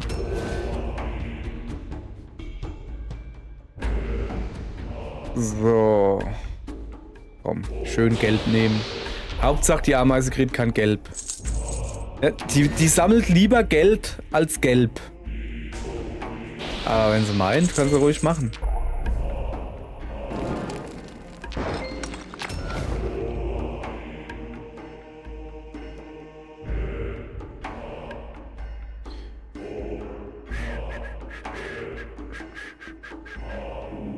Ich gucke. Ja, alles in Ordnung, alles in Ordnung. Ich gucke mich nur ein bisschen um. Ich bin überhaupt blau. Ja, ich nehme auch rot. Bin da nicht wählerisch. Aber am liebsten nehme ich gelb.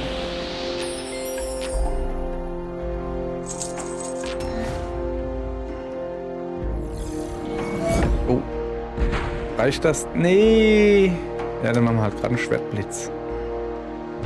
Nee, das ist unnötig. Ich muss jetzt hier den Schwertblitz machen. Das ist unnötig.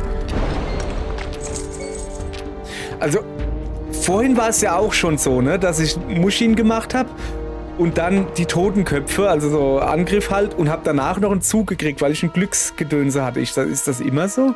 Müssen wir mal genau drauf achten hier. Oh. Junge, die macht mich ja kaputt, macht die mich. So.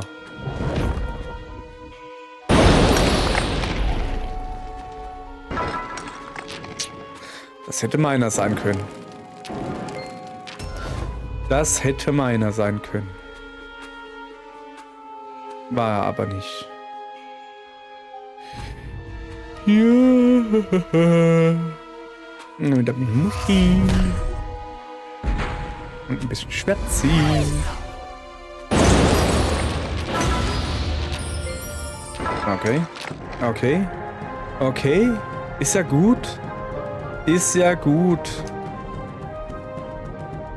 Komm, wenn wir schon mal hier sind, haben wir einen ordentlichen Kreuzschlitzer. Der brauche ich überhaupt nicht. Der bringt mir 0, der Kreuzschlitzer. Pass auf, dann machen wir. Was ist denn? Schwertblitz, meditieren, Netz.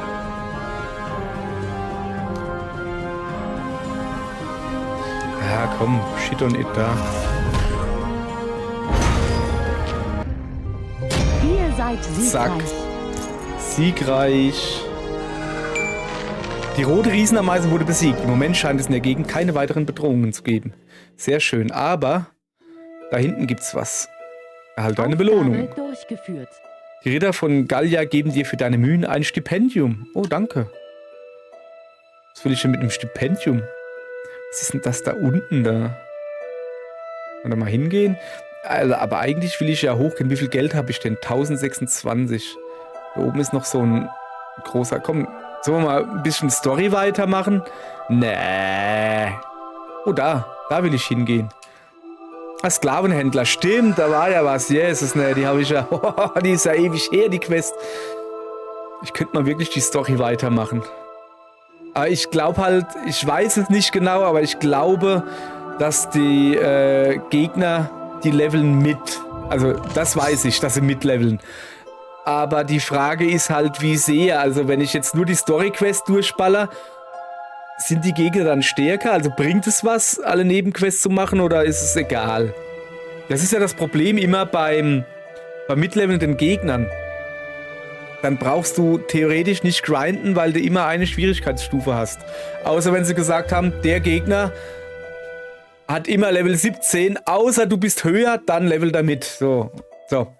Minotauren haben nicht nur eine große Axt, die ihren Schaden erhöht und ihnen auch zusätzliche Spielzüge gibt, sie können auch stürmen und dabei ganze Reihen von Edelsteinen zerstören. Dieser Minotaurus hat eine verbesserte Rüstung und eine Peitsche, die Schaden verursacht, wenn er gelbe Edelsteine... Alles gelbe Edelsteine. Ja gut. Das wollen wir natürlich nicht. Dass der hier gelbe Edelstein kriegt. Ja, Jungs, es ist auch für mich die 6. Stunde.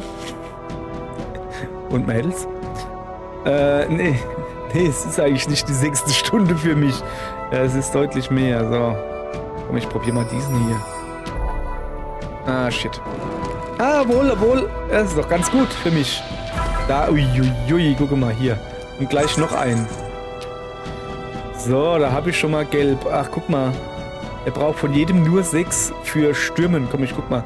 Zerstört die ausgewählte horizontale Edelsteinreihe und verursacht 5 Punkte Schaden.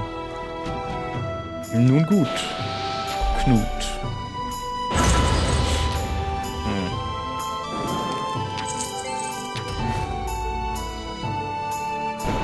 Blau kann ich gebrauchen. Schaden kann ich nicht gebrauchen.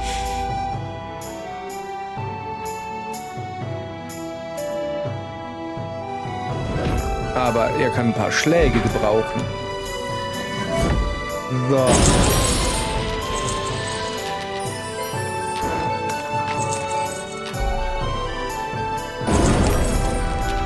Super. Alles super. Komm mal so. Wieso habe ich das nicht gesehen? Echt jetzt? Siehst du, weil ich wieder nur auf die Totenköpfe fixiert war. Ich muss nicht mehr umgucken.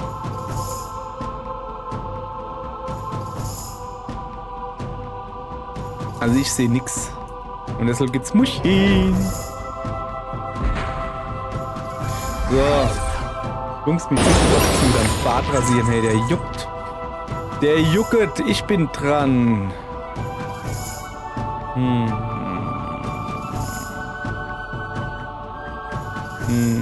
Rot könnte ich gebrauchen.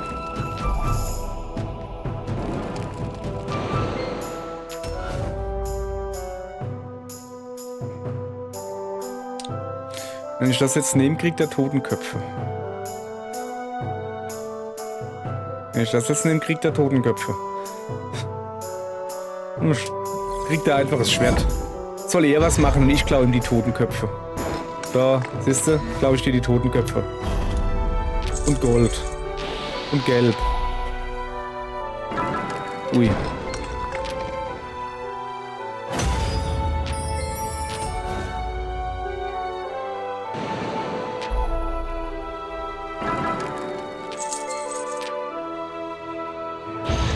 So, jetzt klaue ich dir den Totenkopf.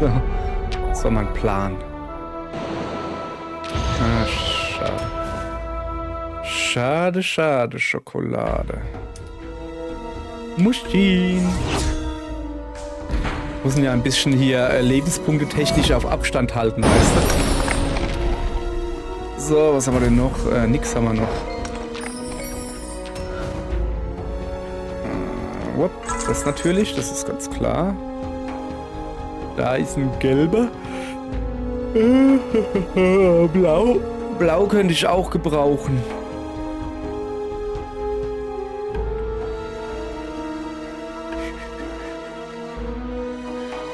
Ja. Aber grün brauche ich nicht wirklich. Deshalb. Ja, ich nehme den gelben. Oh, guck mal. Blau noch extra gekriegt. Nicht schlecht.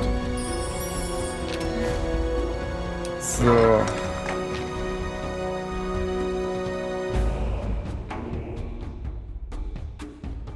A, U.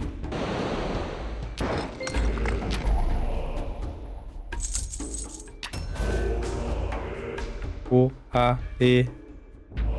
A, U. I, E, O. Ich singe ein bisschen mit.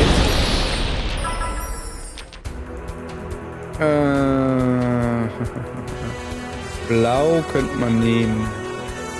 Ich kann aber auch hier angreifen. Kann eher. Oh, ich könnte mir auch Geld nehmen. Oh, das mache ich jetzt. Guck mal her. So. Haben wir erstmal genug Geld. Für den Anfang. Ist noch aber in Blau. Und dann gucken wir mal, was wir machen können, ne? Muchin zum Beispiel.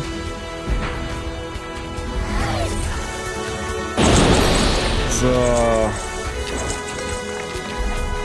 Ja, aber das wollte ich machen. Ich dachte, ich wäre dran.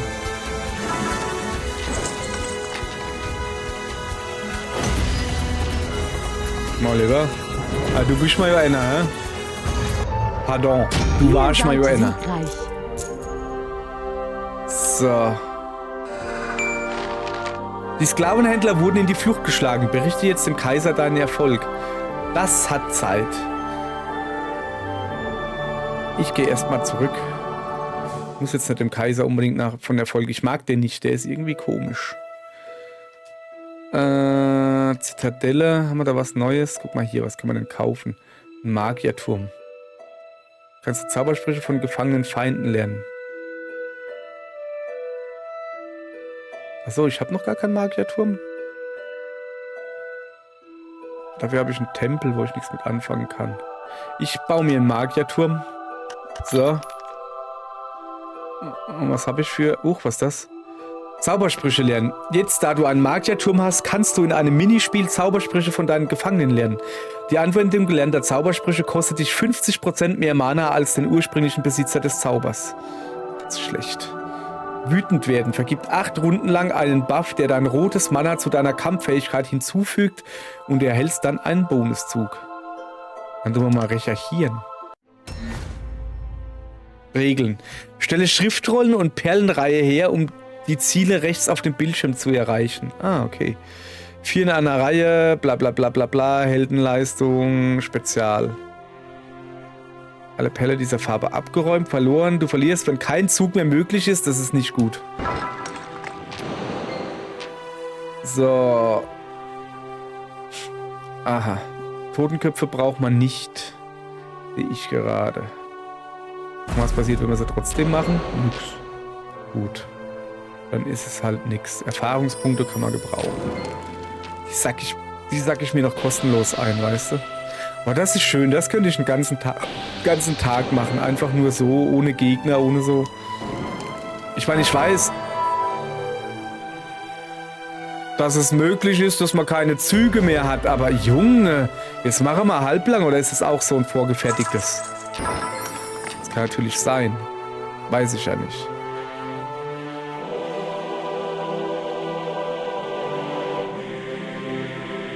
Kann ich schon was machen gerade? Ich finde hier nichts. Hä? Ach so, die Totenköpfe. Ich habe Angst, dass ich gleich schon wieder hier in eine Sackgasse komme, weißt du? Da, guck. Noch nicht?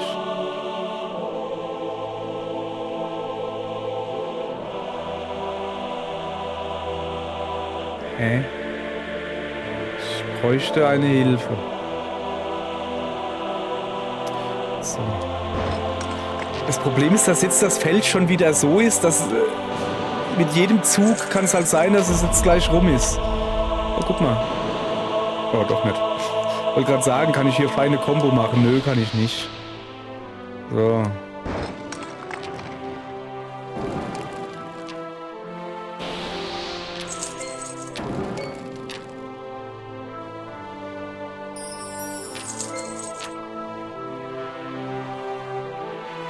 Ja, ich sehe da unten die roten, aber ich will halt hier noch gucken, ob ich noch irgendwie was anderes hinkriege. Dass ich mir halt immer so quasi zwei Optionen sozusagen offen halte, aber geht wohl nicht.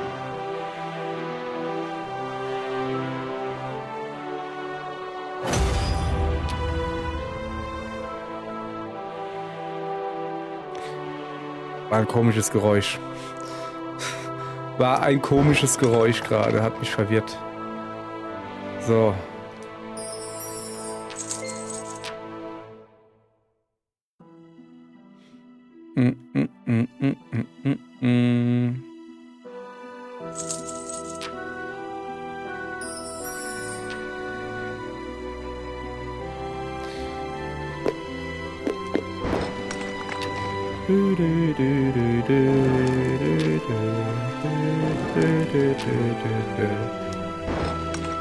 So, oh, das ist eigentlich voll angenehm.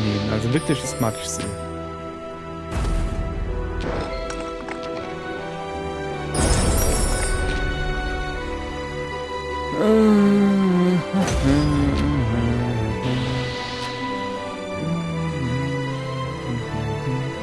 So, machen wir da noch das Grüne.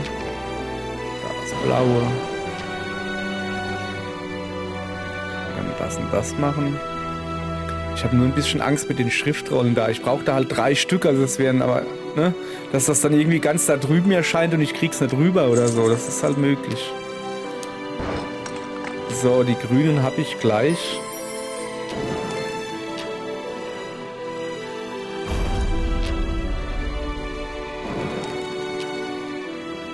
So.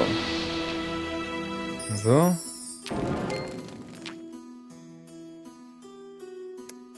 Nee. Kategorie vollständig, das ist gut. Ich wollte jetzt das nicht verschwenden, dieser Fünfer da, für die Grünen, weil das war mir klar, dass die jetzt gleich fertig sind.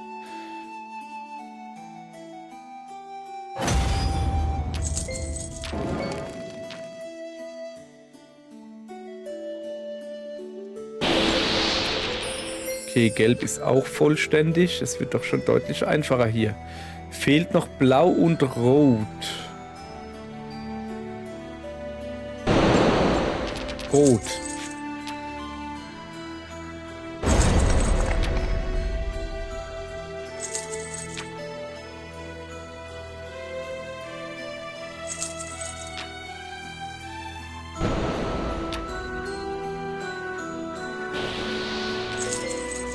Ach so, das entfernt die nur vom Spielfeld, aber nachrutschen können sie grundsätzlich noch.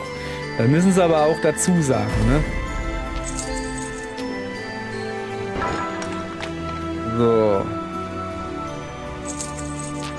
Das sieht doch gut aus. Ich muss jetzt die irgendwie runterbringen. Ah, sehr gut, sehr gut, sehr gut. Immer etwas tiefer. Kann ich die noch irgendwie... Ja, guck da. Jetzt brauche ich noch Rot, gell?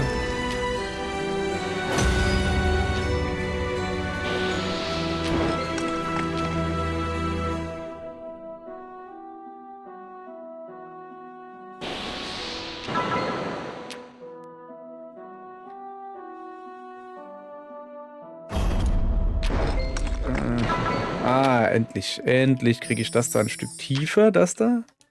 So, gucke. Das da hätte ich gerne darüber. Aber wie? So vielleicht.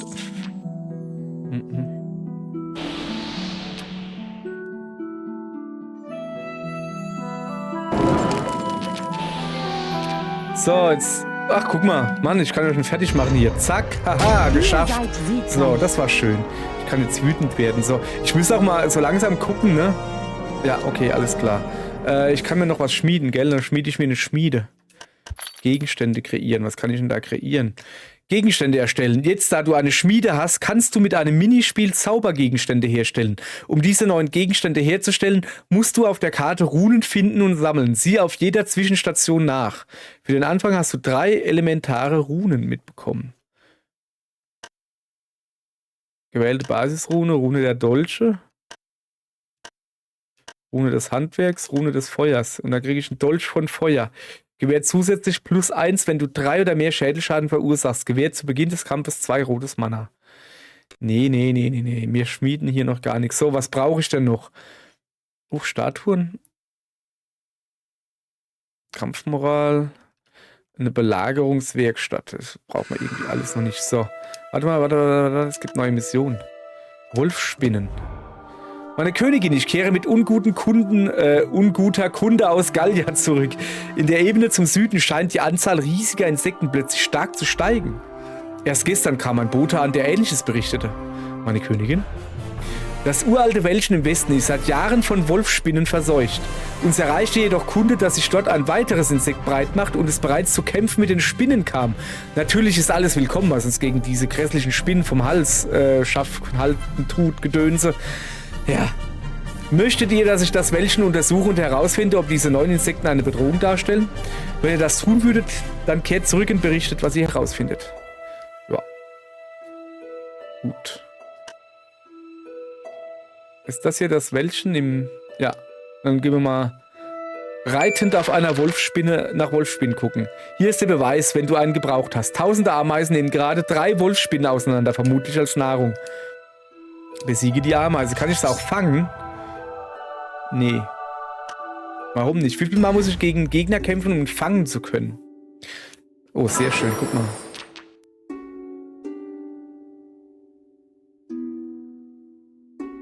So.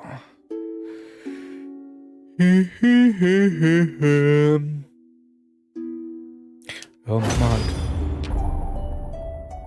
Bisschen Schaden machen. Ja, die braucht ja auch Gelb, gell? Aber ich brauche auch Gelb.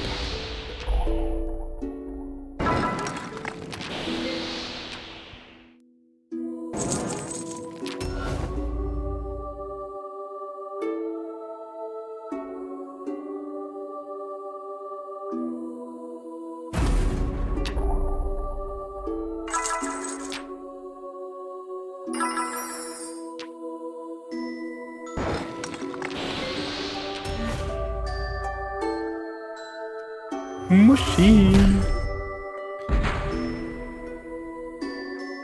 Ach ja, mal gescheit. Aber gescheit hinsetzen hier. Ich liege zulässig in meinem Stuhl, merke ich gerade. So. Bisschen blau schmückt das Ferkel. So, die Ameise sammelt natürlich wieder Gold, weil jeder weiß, Ameisen brauchen Gold. Ich auch.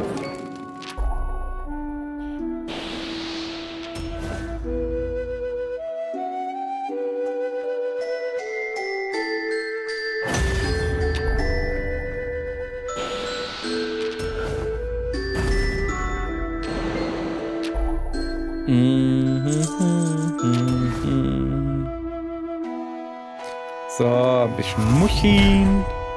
Ein bisschen Kreuzschlitzer. Ne, Schwert ziehen meine ich natürlich. Zack.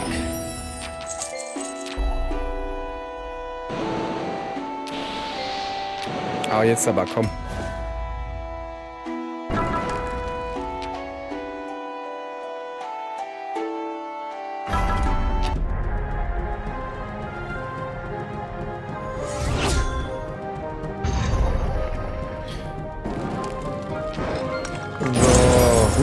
Uiuiui, das macht's mir aber weh hier. Weh mir, oh weh. Ui, was ist das? So. Hä, wo hatten die jetzt Schwarm? Entfernt alle gelben Edelsteine, verleiht dann +1 Lebenspunkt und +1 Moral für jeden. Ach, deshalb hat die plötzlich wieder Energie gekriegt. Boah, das ist ja unfair. Das ist ja unfair. Ich dachte, ich hätte sie jetzt. Und jetzt haut sie mir hier eine Kombo nach der... Also echt jetzt, komm. Darf ich auch mal wieder? Danke.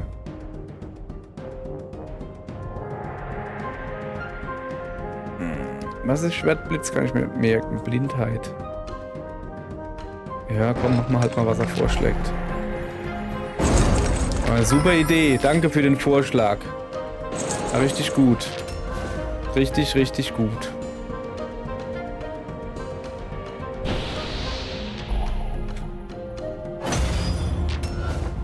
Ja, komm. Lass mal gut sein jetzt. Genug gespielt hier. Ihr seid Zack. siegreich. Eine Ameise ist tot, doch aus allen Richtungen kommen sie nach. Ja, dann her mit. Ich will jetzt mal eine fangen. Mann, ey.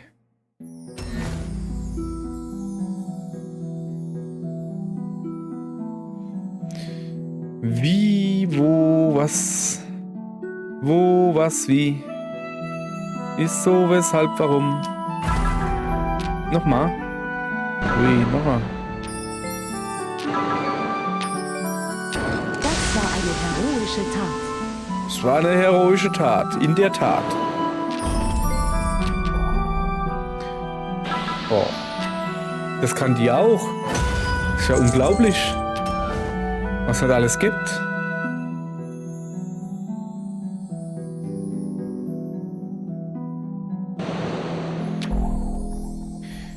Ich könnte halt mal so langsam irgendwie Gelb gebrauchen. Aber ich habe keins.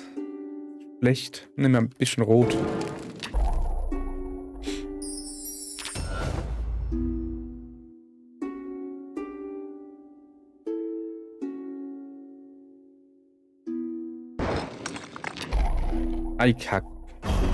Aikagramba. Aikagramba. Ey, das hätte ich, glaube ich, nach oben machen können. Naja, egal. So. Aikaramba. Ich glaube mir mal ein bisschen Geld. So. Junge, Junge. Mann, ey, das ist mein Gelb. Das ist mein Gelb. So, klaue ich mir halt so ein bisschen Gelb. So, siehst du? Zack, und schon habe ich Gelb. So. Ja, jetzt kommen auch die Totenköpfe. Wahnsinn. Ja, Wahnsinn hier.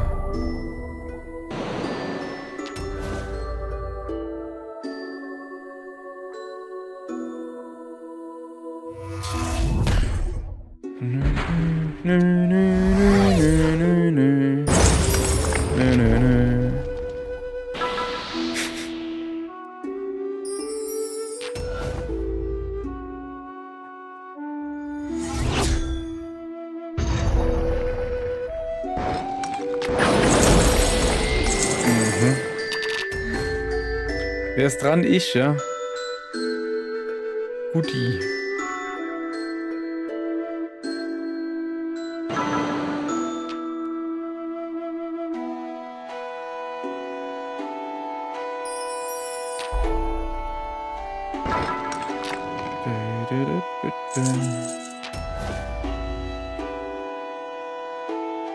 Nein, da oben ist ein Vierer gewesen. Naja. Naja. Also immer noch ein Vierer. So. Noch einer.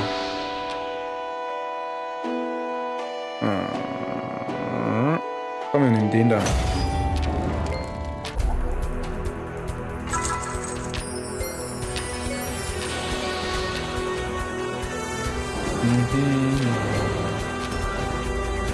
So, meinst du, ob das reicht? Könnte knapp werden, ha? Mal gucken.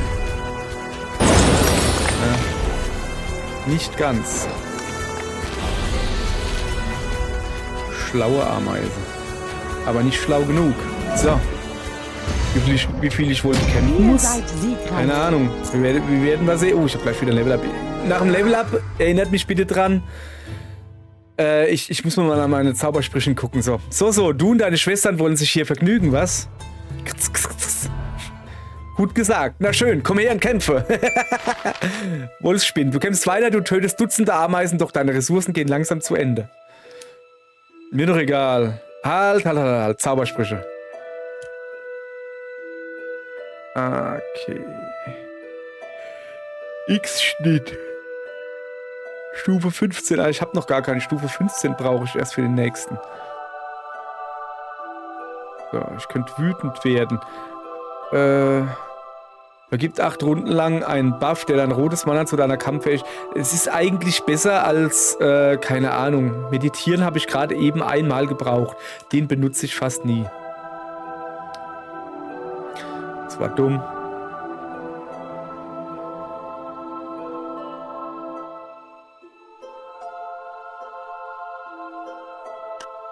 So, also, nein. Also das Menü hier ist tödlich. Also das ist wirklich ein saudummes Menü. Muss man ja gerade mal sagen, ne? So, jetzt hat. Was gibt's denn bei Gegenständen? Puppenhelm, ja, das weiß ich doch. Ring der Luft. Zerbrochener Schild.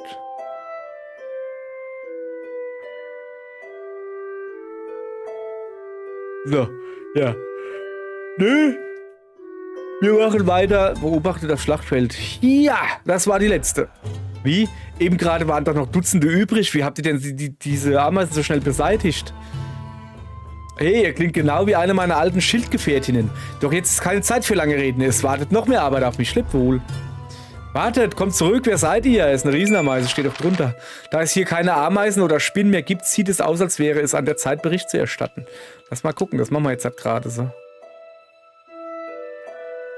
So, erstatten wir mal, hoppala, Bericht. Ich komme mit der Kunde, dass es in den Wäldchen keinerlei Tiere mehr zu geben scheint. Weder Spinnen noch andere. Andere? Ja, meine Königin. Beim Wäldchen befand sich eine große Zahl Riesenameisen. Ebenso verhielt es sich im Süden von Gallia. Nur, dass hier noch Dutzende mehr waren als in der Ebene. Ich verstehe. Gibt es sonst noch etwas? Ja, Hoheit, in der Tat. Dort war ein Mann, der half, den Ort von den Ameisen zu befreien. Sein Können mit dem Schwert war erstaunlich. Während ich einen einzigen Feind bezwang, machte er gleich 20 der Kreaturen den Gar aus. Ich kenne jedoch weder seinen Namen, noch weiß ich, wo er sich aufhält. Ich weiß nur, dass er eine Rüstung, in Silber und Rot trägt und kein Wappen, das mir bekannt ist. Er verschwand kurz nachdem die Gegner besiegt waren. Wir werden sehen, ob wir etwas über ihn herausfinden können. Er könnte sich als wertvoller Verbündeter erweisen. Wir werden euch informieren, sobald sich etwas ergibt. Aufgabe durchgeführt. Jawohl. Reicht für Level Up, oder? Jawohl. So. 2 Leben. Kann ich die eigentlich auch aufsparen?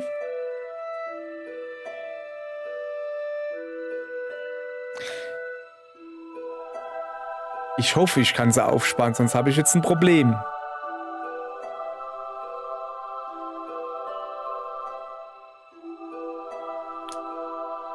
Kann ich irgendwie Party, Heitiere, Ork, Siege, Königreich, Gerüchte. Ah, hier, unterhält. Also da könnte ich jetzt... Ah, ja, okay. Ich kann sie aufsparen. Okay, dann spare ich die jetzt einfach noch ein bisschen auf. Wir machen mal eine Story-Quest, oder? So, Story-Quest. Zack, zack, zack.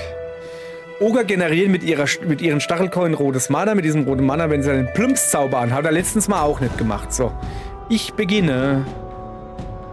Auf das ich dann gewinne. Brauchen rotes Mana. Okay.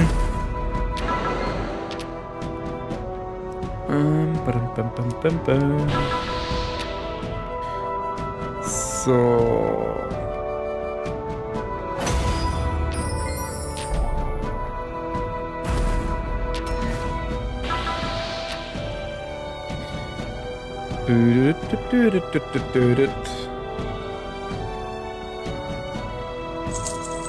Ah, schade. Ich dachte, ich habe nicht gescheit nachgerechnet, dass das zu weit nach unten fällt. Schade, schade. Ich habe mich vertan. Ich habe mich vertan. Aber er vertut sich jetzt halt nicht, ja, das war mir klar.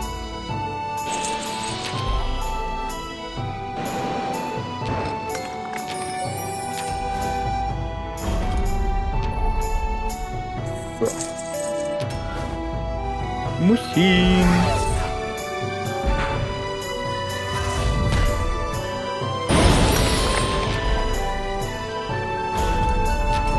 So, erstmal das rote Mana klauen.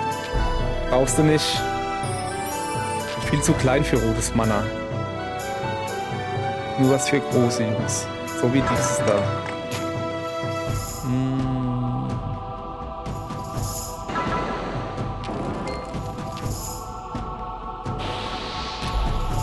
Das hätte man geschickter machen können. Das hätte man geschickter machen können. Aber wir können auch Muschin machen. Zack.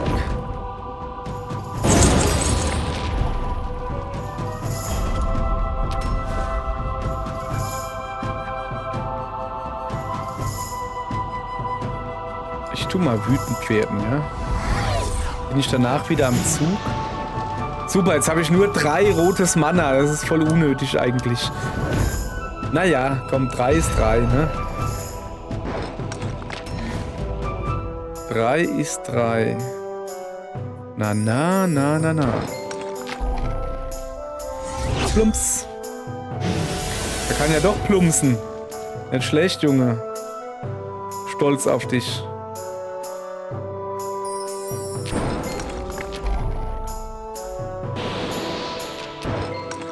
Au, das tut weh.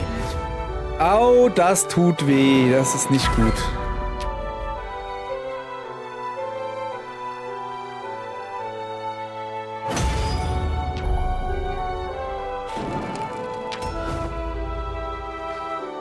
So.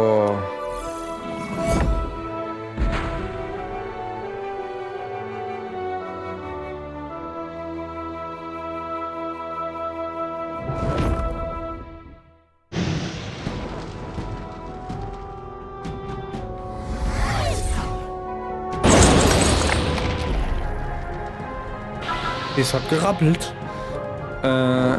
Ich will auch was machen. Was da?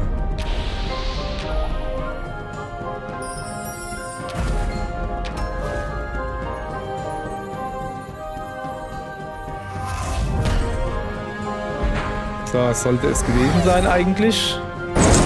Jawohl, ja. Ihr seid siegreich. Da ist er platt, der Junge. Dann gehen wir mal an Hammerpass. Zwergenkarawane. Ich soll mich mit Kalkus treffen.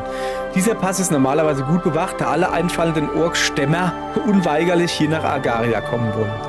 Dann suche ich mal nach Runen oder was? Ihr müsst Kalkus sein. Ja, und euch hat die Königin geschickt, was? Ich danke euch, mein Mädchen. Vielen Dank. Wir brauchen auf jeden Fall Hilfe. Es ist ein Wunder, wahrhaftig. Ich kann gar nicht sagen, was für ein... Kalkus, bitte. Oh, tut mir leid, Mädchen. Ihr seid gekommen, um zu helfen und das von mir genügen. Ich sitze hier und warte, versuche ein neues mobiles Katapult zu entwerfen, damit wir die Ogerhorden ablenken können, die Dunkor belagern. Das sind hunderte dieser Bestien und ich... Moment mal, habt ihr Horden gesagt? Oh ja, die Horden, die Dunkor belagern, überall Oger und ein riesiges, zweiköpfiges Untier führt sie in die Schlacht, wie ich es noch nie gesehen habe. Ja, aber ich dachte, wir beschützen eine Karawane. Oh, die Karawane, ja. Wir wollen aus den Bergen durch Agaria im Süden und über den Hammerpass nach Dunkor Metall liefern. Immer wenn sie nach Teira kommen, rauben Untote die Wagen aus und nehmen alles mit. Ich habe zwar keine Ahnung, was die Untoten mit dem Metall wollen, aber ich glaube, dass... Wir müssen also noch Teira und diese Karawane begleiten? Oh ja, unterwegs kann ich euch von dem Katapult erzählen. Das wird eine absolute Schönheit. Mindestens zweimal so lang wie normale Katapulte. Mit einem Getriebe aus reinem Adamantium. Oh, das sind die Klauen aus Wolverine, sind auch aus Adamantium. Naja, vielleicht nicht aus reinem, aber fast. Kalkus, lass uns aufbrechen. So. Das ist ein kurzer Weg, oder? Ja, den machen wir gleich. Hat der gesagt, dass da Untote? Ja, ich mach jetzt mal einfach. Es sind Untote. Wichte saugen mit ihren Zaubersprüchen und den teuflischen Wichtklingen Mana aus. Mit diesem Mana wenden sie die Gespensterkraft an, die den Feind auf der Stelle festklebt. Dieser Wicht ist besser ausgestattet und bewaffnet als die meisten anderen. Oder so. Untote sind meine Spezialität. Ich fülle ihn mit Pfeilen, bevor er an dich herankommt. Ich habe 10 Schaden schon mal. Das ist sehr schön. Und ich fülle ihn mit rotem Gedönse. Rotes Gedönse ist meine Spezialität. Oder habe ich noch eine andere Viererkette? Nicht, dass ich wüsste. Ah, shit. Ah, hat er nicht genommen? Okay, das lasse ich mir nicht zweimal sagen. Zack. Ein dummer Untoter. So.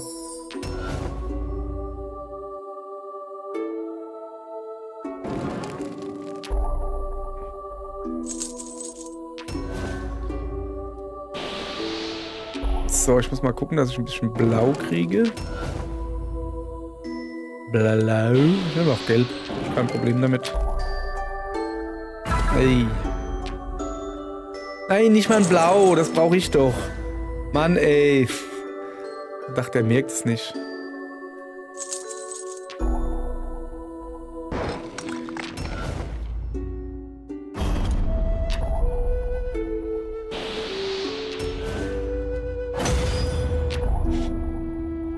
Vollgepanzerter Helm, Kettenpanzer, Wuchtklingen, Horn des Frostes. Junge, der hat aber wirklich gute Panzerung. So.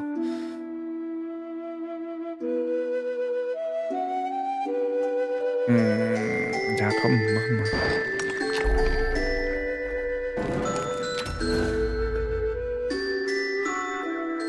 ist aber auch nichts Gescheites hier, ne? Kann man ja auch mal sagen.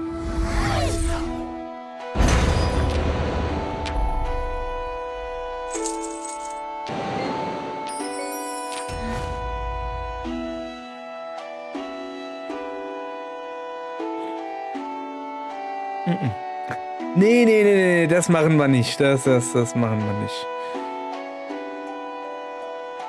Ja, das kann man ja nicht Buschchen. Und einen kleinen Schlitzer.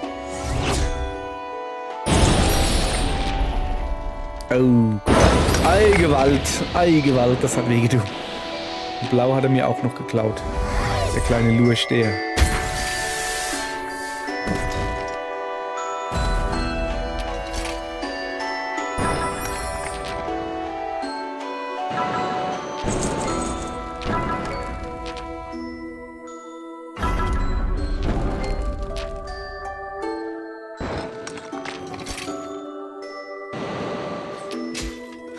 Wäre mir aber alles klaut, was ich brauche.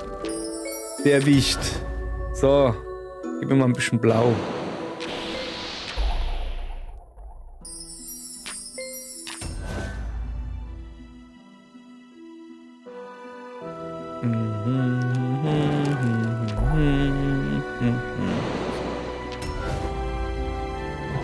So, ich musste mal ein bisschen auf Abstand halten, den Wicht.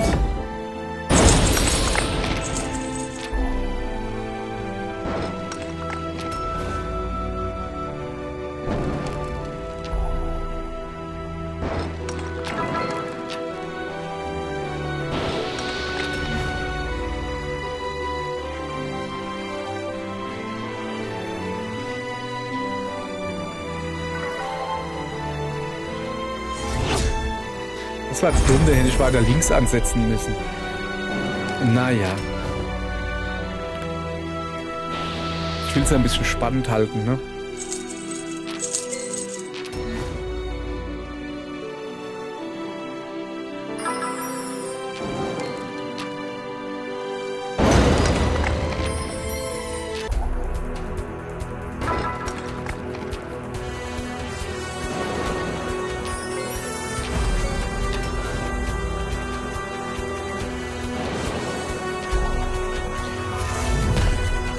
Nö. Das ist eine kühle Berührung. Halt deiner Gegner um 3 und erhöht dein grünes Mana um 5.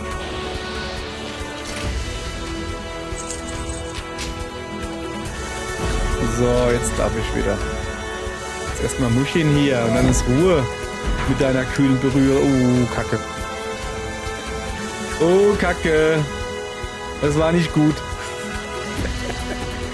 Das war nicht so gut.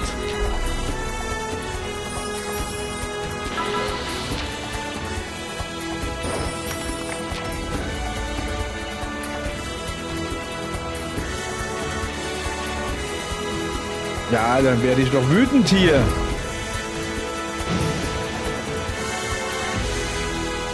Warte mal, was habe ich denn jetzt da oben? Aufladen. Verstärkt den nächsten Schwertmeisterzauber. Dauer unbegrenzt. Ah, schön. Addiert die Summe deines roten Manas zu deiner Kampffähigkeit. Ja, ich würde gerne. Das Problem ist halt, dass ich kein Gelbes habe.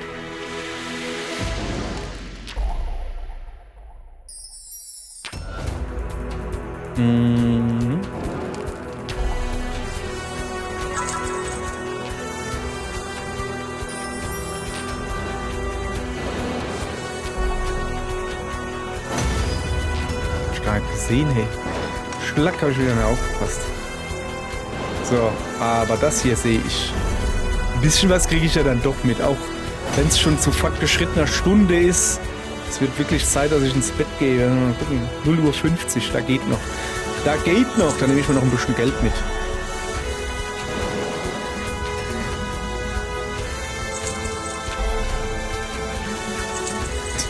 Nimmt der sich jetzt auch... Ah, guck mal hier, jawohl.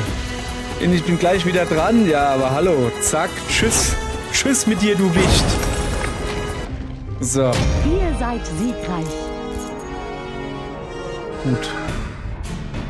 Die Karawane ist in Sicherheit. Dank euch, Mädchen. Jetzt können wir den nächsten Teil der Reise antreten. Sie nach Dunkor bringen. Ich glaube, wir...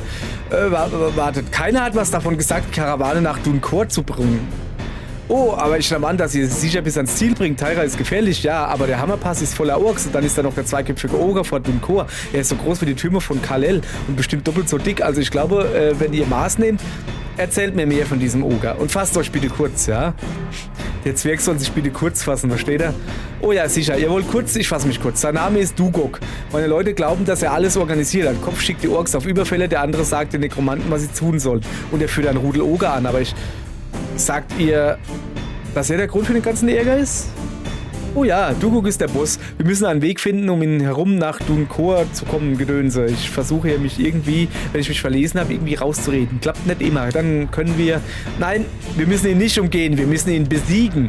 Oh nein, Mädchen, das ist eine ganz schlechte Idee. Dugok ist sehr stark. Einmal hat er einen Wagen voller Steine auf meinen Cousin fallen lassen, was eigentlich für ihn ziemlich schlecht... Kommt ihr mit oder nicht? Ja... Kalkus, endlich habt ihr einen Satz beendet. Das ist unglaublich. Okay, neuer Begleiter. Kalkus, Rasse Zwerg, Geschlecht männlich, Alter 235. Das ist voll der Jungspund hier. Kalkus erhöht deinen Kampf um +10, wenn du gegen Zitadellen oder mechanische Feinde kämpfst. Kalkus ist ein Zwergeningenieur aus den Minen von Kasagar. Alles Mechanische fasziniert ihn und er spricht oft ausführlich von seinen aktuellen Projekten und zukünftigen Plänen. Kalkus ist von der Art, wie du die Karawane gerettet hast, beeindruckt. Er wird dein Begleiter. Ja, stimmt. So. Haben wir wieder ein bisschen Geld. 700. Oh, guck mal da unten.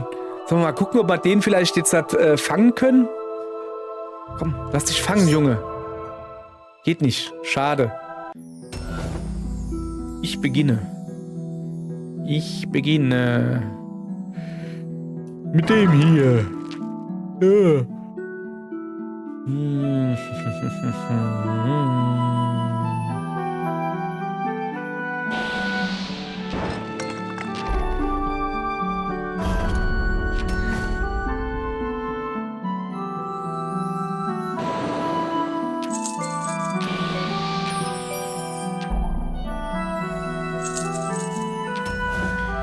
Muchin. So.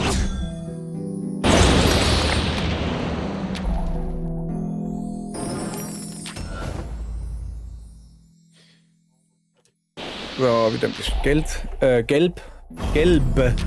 Gelbe Steine sammeln. Es ist immer gut, etwas gelbe Steine im Haus zu haben.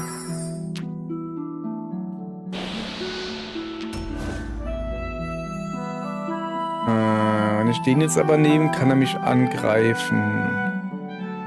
Nehme ich gelb. Ja, nehme ich gelb. So, danke. Jetzt kann ich dich angreifen. Was ich ungefähr so machen werde. Kacke. Kacke, habe ich nicht bedacht. Ei. Es ist schwer nach oben zu gucken, sage ich euch.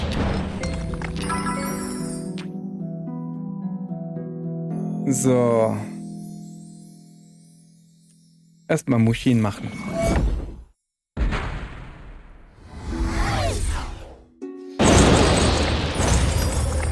Junge, der hat... das hört ja gar nicht mehr auf, hört das nicht.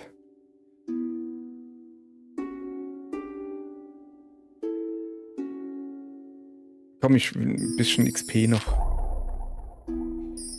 Ey, das macht ihr mir alles nach, oder was? Hochschnell. Oh ja, mach ordentlich Geld. Ach so. Ja, ist natürlich auch gut für ihn, ne? Naja.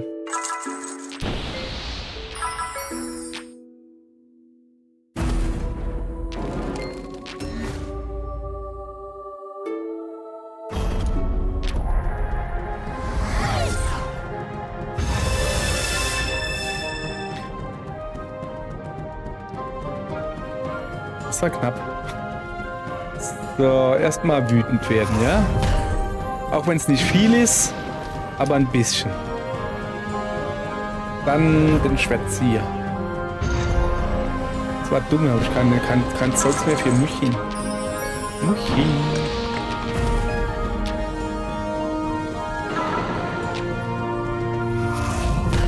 Och komm, ich hält halt gut. Ich höre auf. Ja, der kann das noch ein paar Mal machen, der Kollege hier.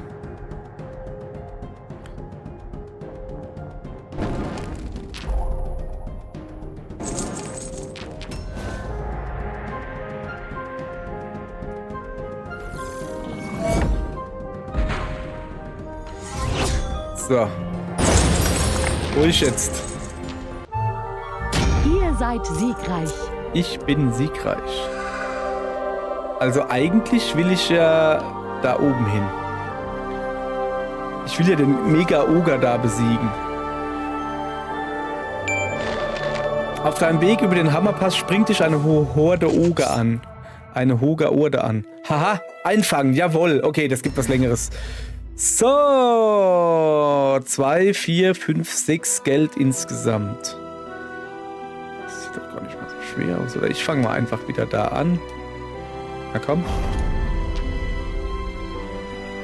Und dann so. Das war dumm. Dann machen wir ein bisschen schneller hier. Aber die Idee war vielleicht gar nicht mal so schlecht. Also nochmal. So. Die da muss ich irgendwie runterkriegen. Aber wie? Vielleicht doch irgendwie dumm.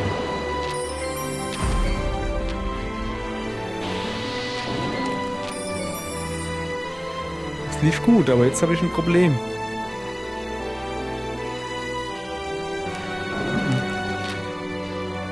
Kriege ich nicht gelöst.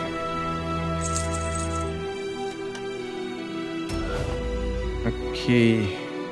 Dann machen wir halt zuerst die da weg, ja?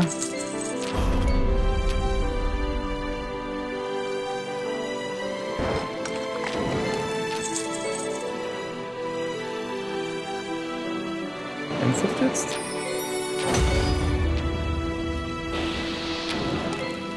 Das ist das einfachste Rätsel bisher gewesen. Also echt jetzt. Gut. Den haben wir, ne? Die Oger sind besiegt und du kannst weiter in das Land reisen. Dann komm mal her, Ugag oder wie du heißt. Ugag. Oger. Oger generieren mit Stachelcoin. Ja, weiß ich doch.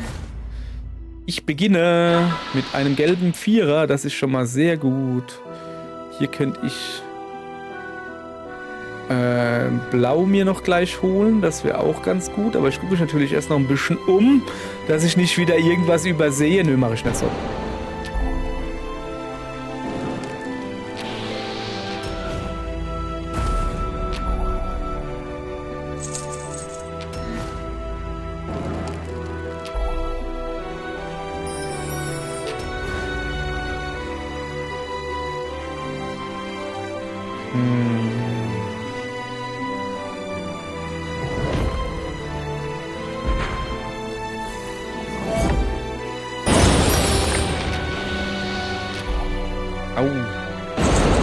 Au, das wird weh. Eieiei, das ist ja noch schlimmer als gedacht.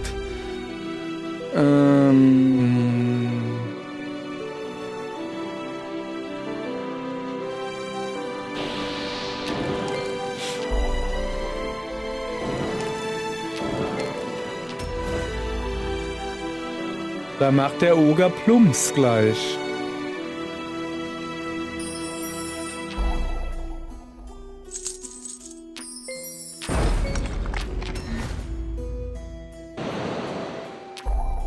Der Oger will nicht plumpsen.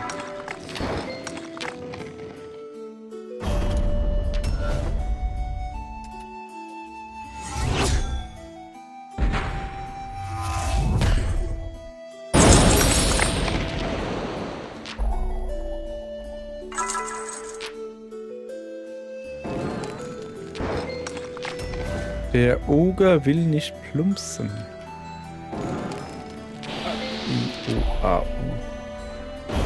A-I-O-A-U, er hat's gemerkt.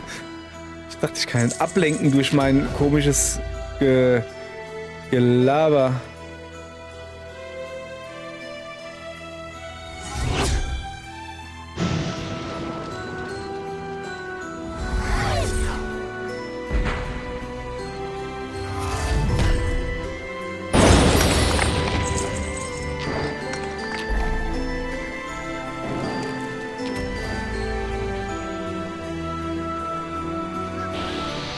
So.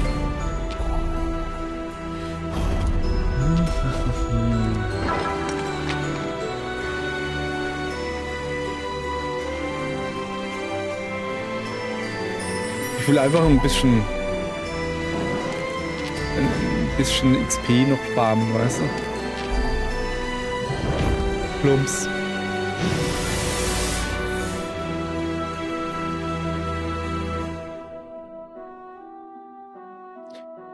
Scheiß drauf, komm. Das ziehen wir durch. Zack. Geht nicht an, dass der mehr Lebenspunkte hat wie ich. Das ist nicht gut.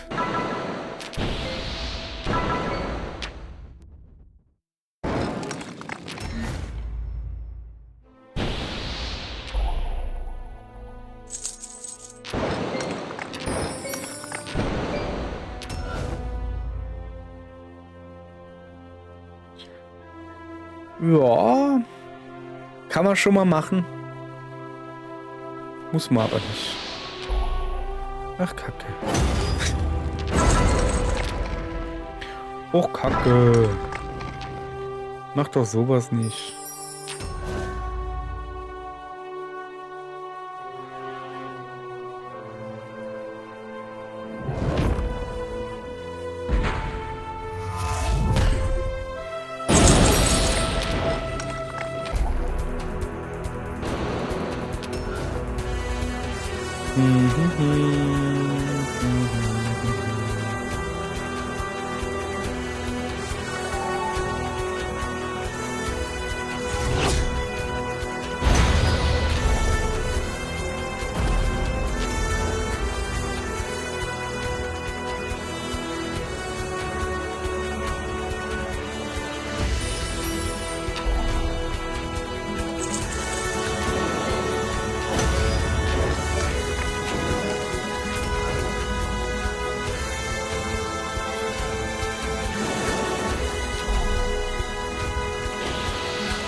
So, das sollte jetzt aber reichen, oder? Ja, hat gereicht. Sehr gut. Ihr seid siegreich. Weg mit ihm. Zwergenkarawane. Dugok, der riesige, zweiköpfige Oger, steht vor den Toren von Dunkor und blockiert deinen Weg. Ja, mach dich weg, du Oger, du. Ja, der hat wirklich zwei Augen, Köpfe. Außer den Fähigkeiten eines normalen Oger gibt Dugoks zweiter Kopf ihm einen weiteren Spielzug, wenn er Gold einsammelt. Zudem verursacht seine Keule an beliebigen Stellen große Schäden. Dugok, das zweiköpfige Oger, ist der Anführer der Truppen, die Agaria angegriffen haben. Vorsicht vor dem zweiten Kopf. Jetzt beginnt der Gegner auch noch. Ja, klar.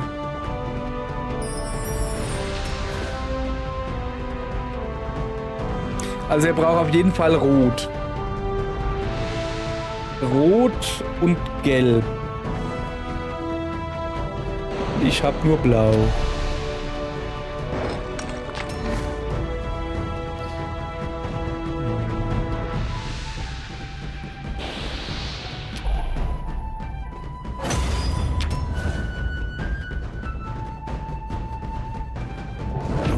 Erstmal ein bisschen draufhauen, ne? So. Na, da oben ist ein Vierer. Ja, zum Glück habe ich ihn gerade kaputt gemacht. Immerhin. So.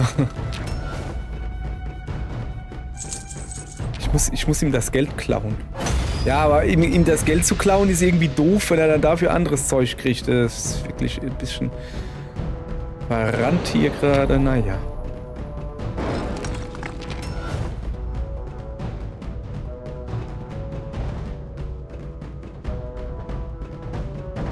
Hä? Ah. Ey, echt jetzt, also irgendwie, es wird Zeit, dass ich ins Bett gehe. Es wird Zeit, dass ich ins Bett gehe.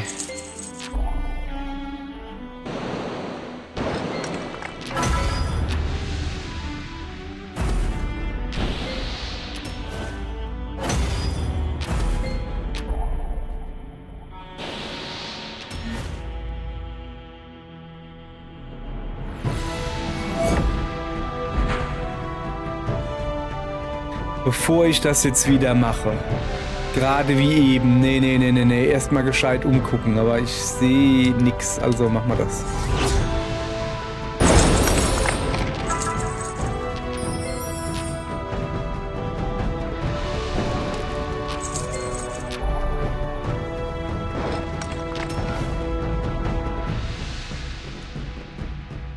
Das machen wir nicht. den hier 3 runterholen. Aha.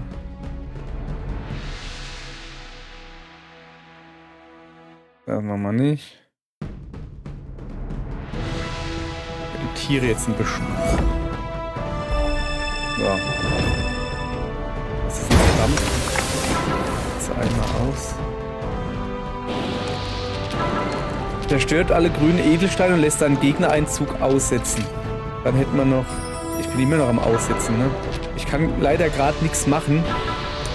Ah. So, jetzt lass mich doch mal wenigstens, während du jetzt hier deine Zauberei machst und cheatest wie immer, lass mich doch wenigstens mal gucken, was du für Attacken drauf hast, Junge. Ja, dann halt nicht. Man hat euch eine Niederlage zugefügt. Man hat mir eine Niederlage... Das ist, glaube ich, mein erstes Mal, wo ich verloren habe, oder? Kann das sein? Dugok ist zu stark. Du kommst nicht an ihm vorbei. Versuch es nochmal. Ja, mach Sachen. Was habe ich denn hier bei Party? So. Man hat euch eine Niederlage zugefügt. Ja, danke. So. Ja, komm. Okay, jetzt lass mich doch mal in Ruhe hier. Ich hätte halt gerne, während er mich jetzt halt hier platt macht, hier so durchgelesen, weißt du?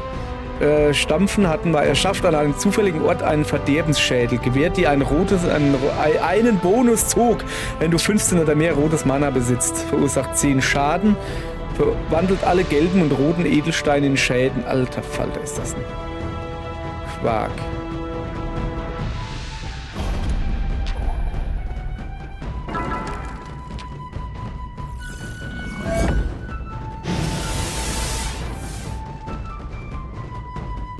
Okay. Okay.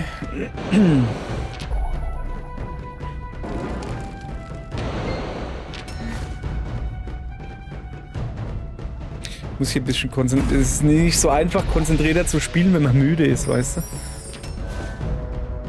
Das ist gerade mein Problem. Aber es ist eine sehr, sehr gute Ausrede. Richtig gute Ausrede, finde ich.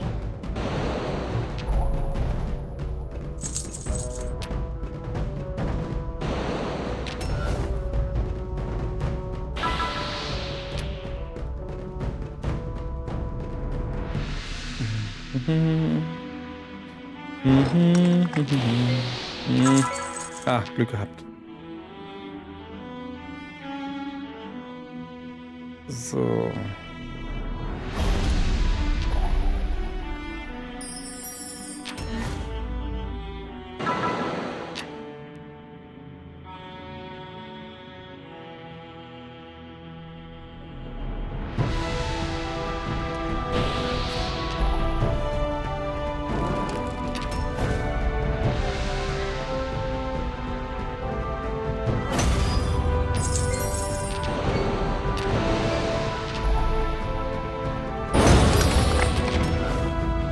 Holla.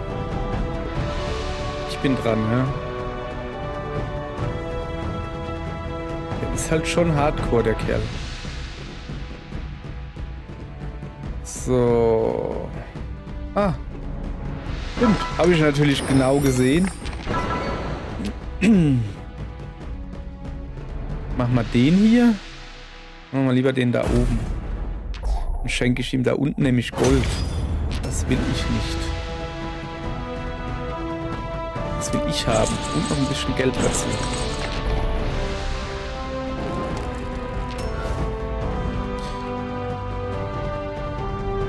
So.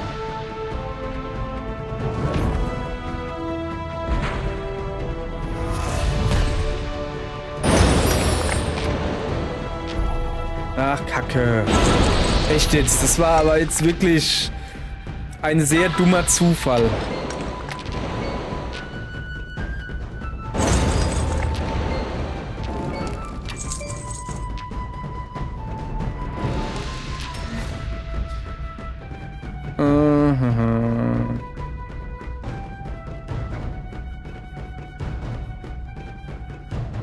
Ich gehe mir mal ein bisschen Rot holen. Jetzt holt er sich grün, ja klar. Hätte ich genauso gemacht. Ja genau, jetzt plumpst er mich zu. Ey, ich habe nur noch 16 Energie. Ja, danke. Wenigstens, weißt du, lässt er mir die Chance, dass die Sprecherin überhaupt sagen kann, Junge, du bist gleich tot. Weißt du, vorhin hat sie nicht mal Zeit gehabt, das zu sagen.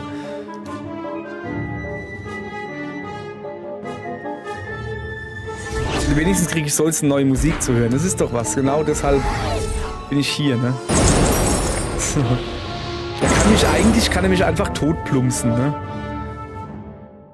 Oder könnte er mich totplumpsen?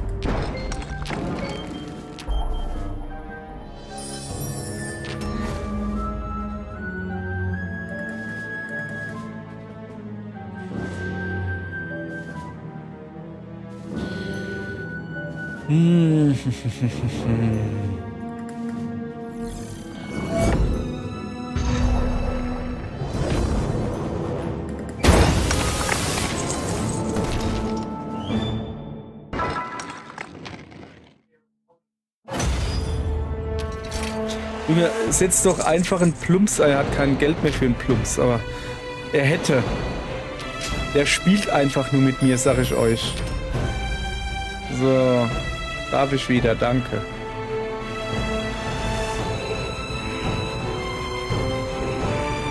Ja, ich kann ja nichts anderes machen. Hey, das ist so. Das ist irgendwie so. Nee, ich glaube, da bin ich noch nicht bereit für. Ah, jetzt bin ich weg. Tschüss. War schön mit euch. Okay, ich bin da noch nicht bereit für. Aber ich finde schön, dass man trotz Niederlage ein bisschen XP und sowas kriegt. Nee, ich versuche es jetzt nicht nochmal. Hör auf, sowas zu sagen. Ich gehe lieber da hinten einen Sklavenhändler platt machen aus lauter Frust. Wo sind denn die Sklavenhändler? Ernsthaft jetzt? Ach, da oben. Achso, nee, nicht platt machen, sondern Bericht erstatten. So, ich muss mal ein bisschen hochleveln hier. Aufgabe durchgeführt. Gold und das Medaille von Selenia. Was ist denn die Medaille von Selenia? Verleiht im Kampf doppelt so viele Erfahrungspunkte. Oh, geil. Das machen wir jetzt, oder? Dass wir ein bisschen aufleveln können.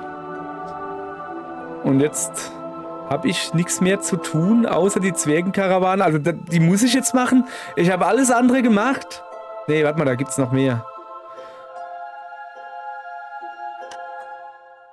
Der Tag. Gedönse ist ein Gebiet südlich des Selentinischen Kaiserreichs, das von nomadischen Reitern beherrscht wird. Sie überfallen oft die südlichen Gebiete des Kaiserreichs. Da sie Nomaden sind, lassen sie sich nur schwer erobern.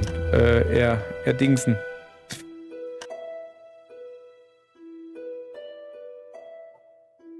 Rattenmeisterhelm. Gewährt dir zusätzlich 10 zu Listigkeit, wenn du eine Riesenratte reitest. Er schafft 2 Verderbensschädel. Ja, ist schön, dass er die erschafft, aber heißt ja nicht, dass ich so nutzen kann.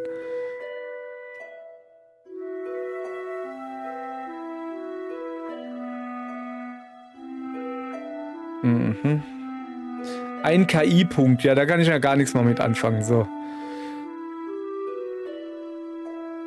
Macht den Gegner 5 Züge lang blind, wenn du 4 oder mehr Schaden einsetzt. So, wir holen uns erstmal hier noch eine Nebenquest. Die Ehe? Ich bin zurück, Eure Majestät. Habt ihr eure Antwort an die Königin verfasst? Fast. Wie gesagt, nicht zu überstürzen. Aber da ich inzwischen einen agarischen Ritter hier in Selentia habe, würde ich meinem Reiche schlechte Dienste leisten, wenn ich euch nicht um noch einen Gefallen bitten würde. Noch einen Gefallen? Vergesst nicht, auch die Königin benötigt meine Dienste.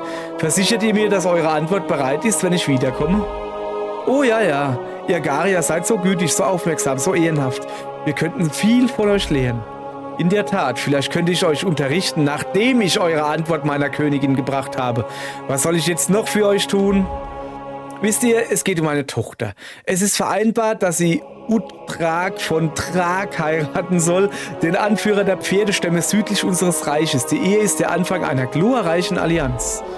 Was genau soll ich bei dieser Vereinbarung tun?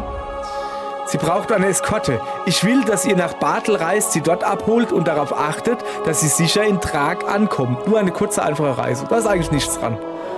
Warum braucht ihr mich für so eine einfache Reise? Versteht ihr? Meine Tochter Seraphine ist damit nicht sehr glücklich. Sie will Lord Uhtrak nicht heiraten. Und ich soll sie umstimmen? Ihr braucht eine Kupplerin, keine Ritterin. Himmel, nein. Nicht immer eine einflussreiche Ritterin wie ihr könnte Seraphine umstimmen. Nein, ich will Seraphine nur nicht meinen Wachen anvertrauen. Sie könnten sich leicht verführen oder bestechen lassen. Aber ihr, also agarische Ritter, sind unbestechlich, nicht wahr? Gut, gut. Ich übernehme diese Aufgabe. Aber dann brauche ich eure Antwort. Okay, das hört sich eigentlich recht gut an. Komm mal her. Wo müssen wir hin? Dahin. Das ist nicht weit. So. Wo ist sie denn? Ah, da ist sie. Hallo Prinzessin, euer Vater sagt euch sicher, dass ich euch nach Drake leite. Mein Vater sagt mir nichts. Er traut mir wohl nicht, aber er hat eine Agarierin geschickt. Ich bin beeindruckt. Beeindruckt? Wer wäre das nicht? Agarier sind bekannt für ihre Ritterlichkeit und Ehre, aber sein Plan hat einen kleinen Fehler. Und er wäre, Prinzessin? Man sieht es euch an, dass ihr nicht nur überaus intelligent seid, sondern auch außerordentlich mitfühlend. Ein solches Muster an Tugend würde mich niemals einem so grausamen Schicksal ausliefern. Hey, die ist genau wie ihr Vater. Schmiert mir Honig ums Maul, weißt du, um ihm zu kriegen, was er will. So, nun macht es etwas freundlicher. Prinzessin, ich bin hier, um euch zu eurer Hochzeit zu bringen. Eure Schmeicheleien interessieren mich nicht. Gut, dann lasst mich euch ein interessantes Angebot machen. Vergesst diese furchtbare Hochzeit und nehmt mich mit nach Agaria. Ich gebe euch 1000 Goldstücke dafür. Euer Vater hat mir gesagt, dass ihr das versucht. Die Antwort ist nein. 2000. Prinzessin. 2000 und den Zauberring, den ich trage. Bitte, ich flehe euch an. Mehr habe ich nicht. Bitte zwingt mich nicht, Uhtrak zu heiraten. Er ist ein abscheulicher Barbar. Prinzessin, das geht nicht, selbst wenn ich es wollte. Euer Vater hat eine Botschaft für meine Königin, die er mir erst gibt, wenn ich euch zu eurer Hochzeit gebracht habe. Dann bringt mich zuerst nach Batonia und holt dann den Brief ab. Bis Uhtrak meldet, dass ich nie dort ankam, seid ihr lange, lange wieder weg. Er interessiert sich sowieso mehr für seine Pferde als für mich. Ich denke drüber nach. Aber ich verspreche nichts. Ja, es fällt ja auch gar nicht auf, dass ich sie nicht abgeliefert habe, weißt du? Naja. Nö. Kannst du vergessen. Ein Wolf. Okay, komm nochmal. Wolfskampf. Muss ein bisschen dingsen.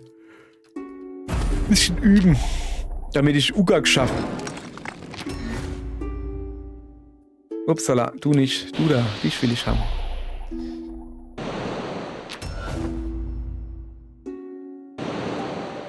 So.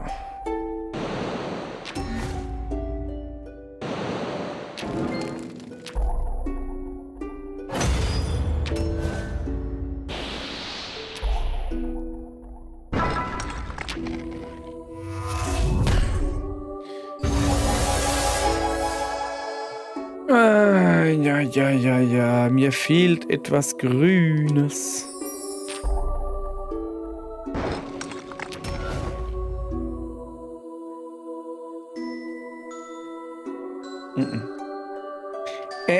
Das machen wir nicht, ne?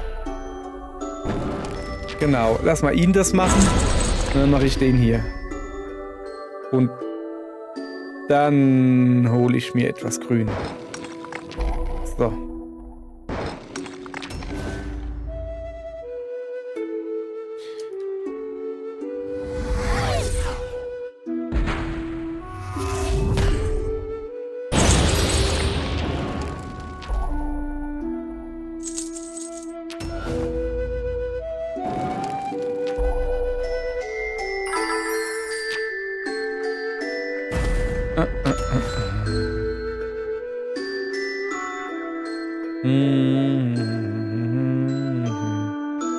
Nimm mich mit auf den Rummelplatz.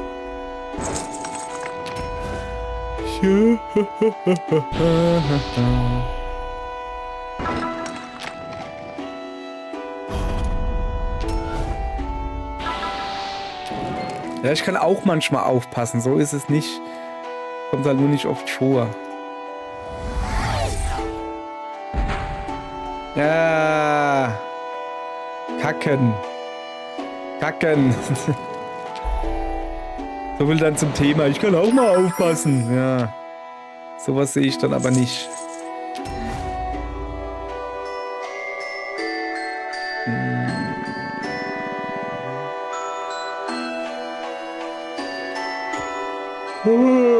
bin ich denn hier? Ich sehe ja gar nichts. Rot? Nee.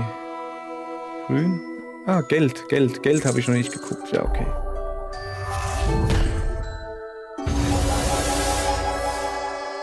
Was macht denn der Tollwutbiss? Verursacht 4 Schaden und 5 Runden lang Krankheit plus eine Runde für jeweils 5 blaues Mana.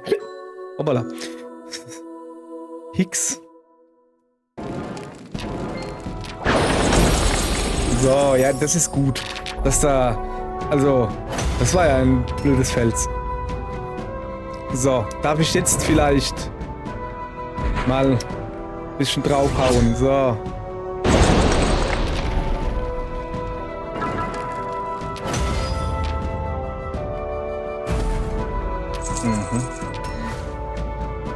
Wie habe ich das Gefühl, ich werde gerade von allem fertig gemacht hier irgendwie. Komisch. Gar nicht warum.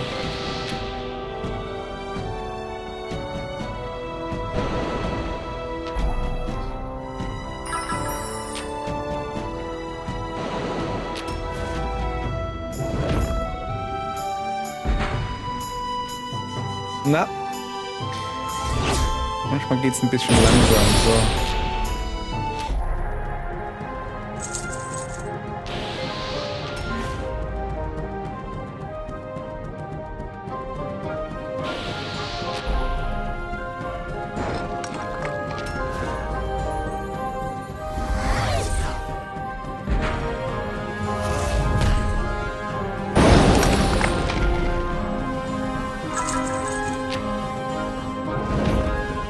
Lass mich. Ich will dran sein. Was soll denn das?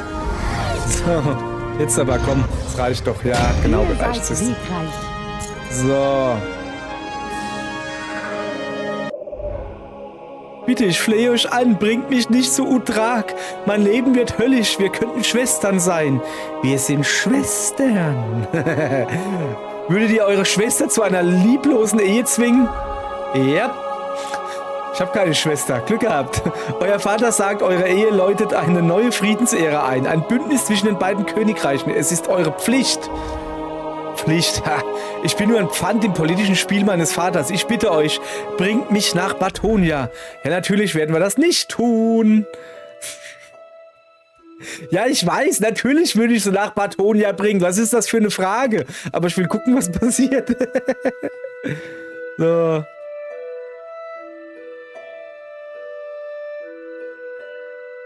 Mhm.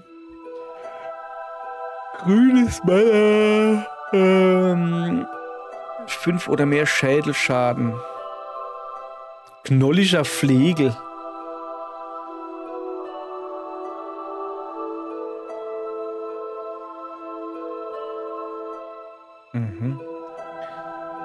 Foliant des Diebes. Gewährt zu Beginn des Kampfes 8 Listigkeit. Verleiht zu Beginn deines Zuges +1 Lebenspunkt, wenn dein blaues Mana 6 oder mehr beträgt. Das ist eigentlich geil, oder? Macht den Gegner 3 Züge lang blind, wenn du 15 oder mehr Schaden einsteckst. Ui. Aber nö, wir haben hier ein Mädel zu verheiraten. Kaiserliche Hochzeit. Das Volk von Thrag ist sehr aufgeregt über die bevorstehende Hochzeit ihres Anführers mit der kaiserlichen Prinzessin Seraphine. Bist du sicher, dass diesen... Ja, Mann, Reittiere. Die Leute von Thrag sagen dir, dass du mit einem Reittier schneller bist und dass ein gut ausgebildetes Reittier dir helfen kann, viele Begegnungen zu vermeiden. Um ein Reittier zu bekommen, müsstest du zuerst ein Verlies in den Zitadellen bauen. Hab ich doch.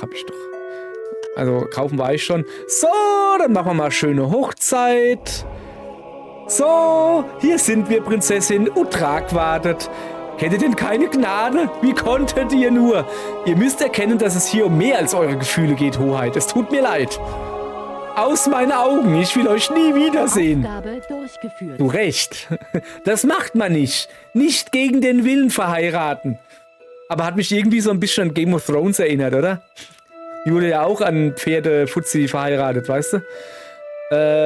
Utrak von Thrag ist mit seiner neuen Braut zufrieden. Er gibt dir etwas Gold als Zeichen seiner Dankbarkeit. Ach schön, etwas Gold.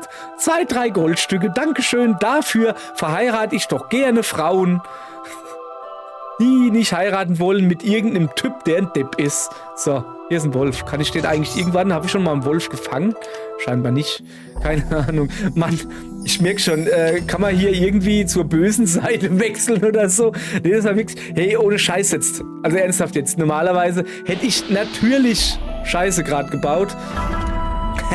Hätte ich sie natürlich nach Dingens gebracht. Aber ich wollte halt einfach gucken. Du weißt ja, oft ist es ja so...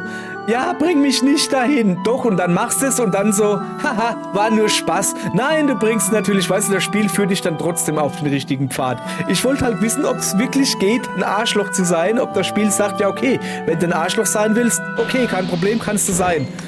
Ja, geht. Haben wir gerade gelernt, ne? Geht. So, jetzt aber wieder ein bisschen Konzentration hier. Also ich hätte gern Konzentration, danke. Ja klar. Das ist meine gerechte Strafe jetzt, oder wie? Yes, ist ne. So, erstmal den da rüber, dass ich ein bisschen Geld krieg. Ich bin dran. Ich bin schon wieder dran. Blau.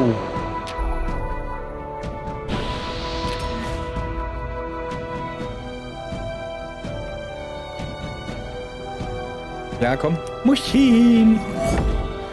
Muschin. Ich werd 10. Mann, ich habe kein Problem damit, fremde Mädel in ihr Unglück zu stürzen, weißt du? Da habe ich noch weniger Probleme, einfach einen Wolf platt zu machen. Ist wieder egal. Was macht das Heulen eigentlich? Grünes Mana, ängstlich. Ich bin 5 Runden lang ängstlich, sag ich mal her.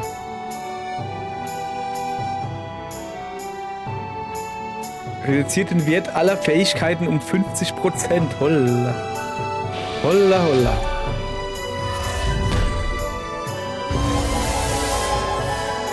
Was ist jetzt das? Ach, vergiftet, gell? Können wir gleich mal gucken, was vergiftet macht. Verringert zu Beginn deines Zuges all dein farbiges Mana um 1. Schön.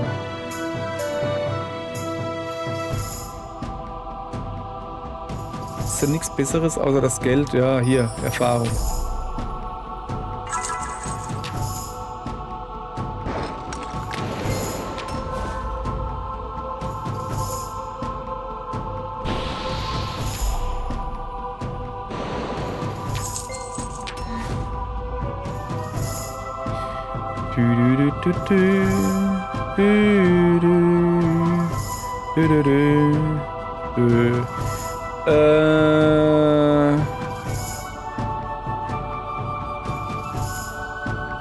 Ja, komm, mach mal.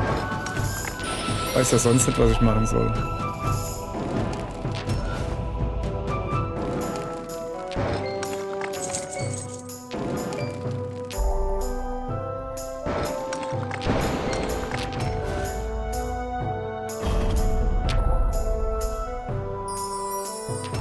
So.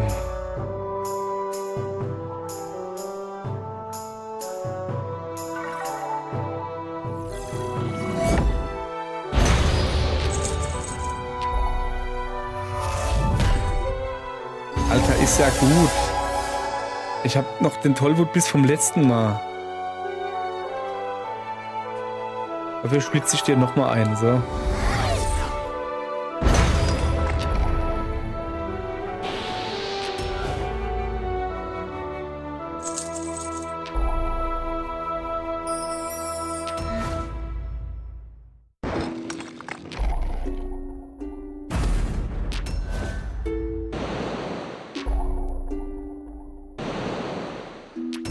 Sehr langweiliger Kampf irgendwie.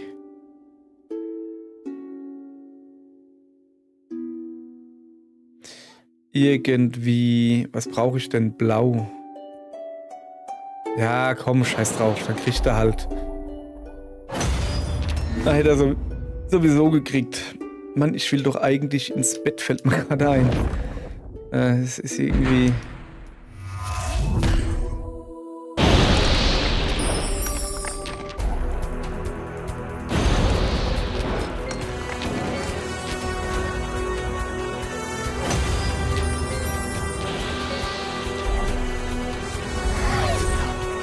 Ey, dieser Tollwut-Biss, echt jetzt.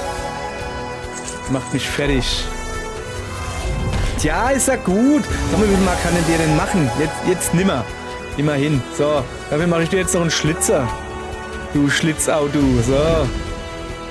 Ich kann auch irgendwie was machen. Wenn ich dich so irgendwie immer mit 2 Punkte runterknaddel, ist mir gerade egal.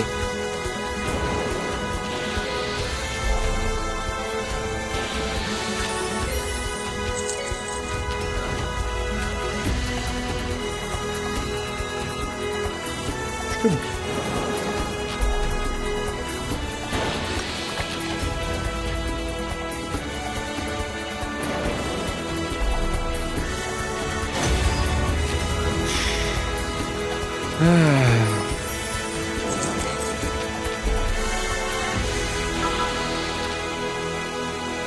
Guck dir das einfach mal an.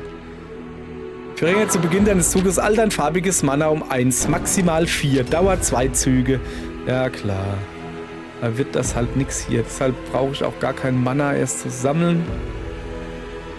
Bringt ja im Moment doch nichts. Deshalb sammle ich Geld, das kann er mir nicht klauen. So, Alter, endlich. Wurde auch mal Zeit. Das ist natürlich nur Quatsch hier. Da, das Rote da nehme ich.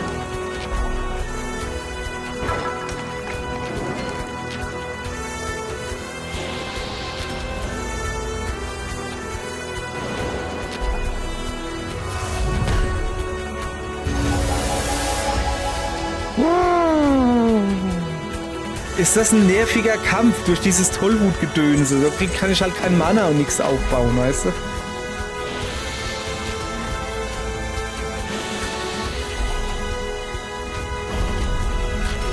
Und das bisschen, wenn ich dann mal irgendwie was hab und dann nimmt er mir das gleich weg und dann haut mir dann die Skelettköpfe um die Ohren. Das ist der Wahnsinn.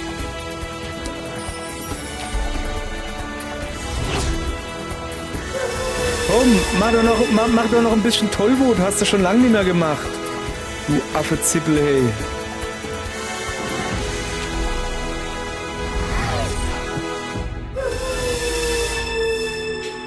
Hey, ich werd hier gemobbt. Ich werd gemobbt, sag ich euch.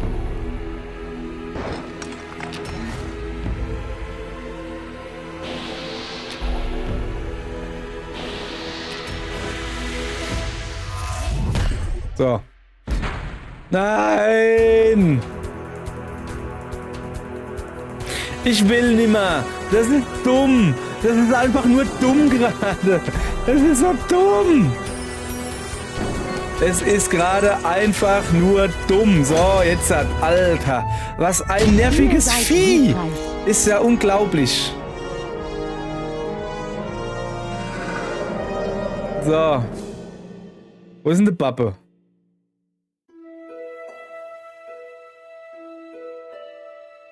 Ah, da.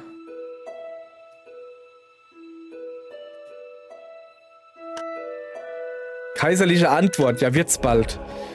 Hat meine Tochter euch Ärger gemacht? Ja. Ehrlich gesagt hat sie nur Ärger gemacht. Ich habe sie aber sicher am Ziel abgeliefert. Habt Dank, mein Mädchen. Wir kämpfen schon zu lange gegen die Drag. Diese Hochzeit dürfte das Problem beenden und viele Leben retten. Meiner Erfahrung nach haben Probleme kein Ende. Wir tauschen nur eins gegen das nächste ein.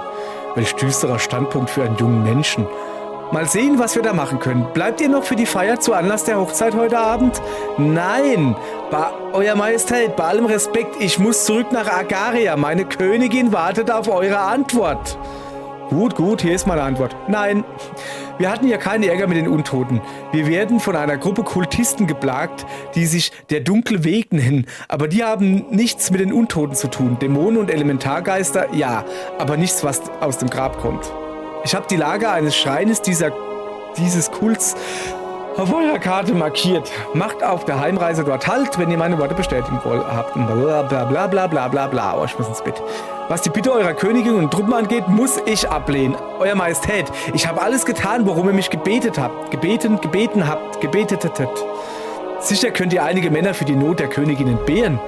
So einfach ist das nicht. Diese Untoten und die Zauberer, die sie lenken, sind die Diener von Lord Bane im Norden. Wenn wir euch helfen, wird er auf uns aufmerksam. Das kann ich nicht gestatten. Wenn ihr uns jetzt nicht helft, werden Banes Untote Agaria überrennen. Danach wird er sowieso auf eure Ländereien aufmerksam. Wenn wir jetzt zusammenhalten, können wir ihn besiegen. Wilde Spekulation. Banes Streit mit den Rittern währt schon seit Jahrhunderten. Wenn er mit Agaria fertig ist, zieht er sich bestimmt in den Norden zurück und wird uns andere in Frieden lassen. So sei es. Ich werde eure Botschaft der Königin übermitteln. Lebt wohl, wir werden uns wohl nicht wiedersehen. Lebt wohl, junge Agarierin, und viel Glück. Schön. Freue mich doch, wenn ich helfen kann. So.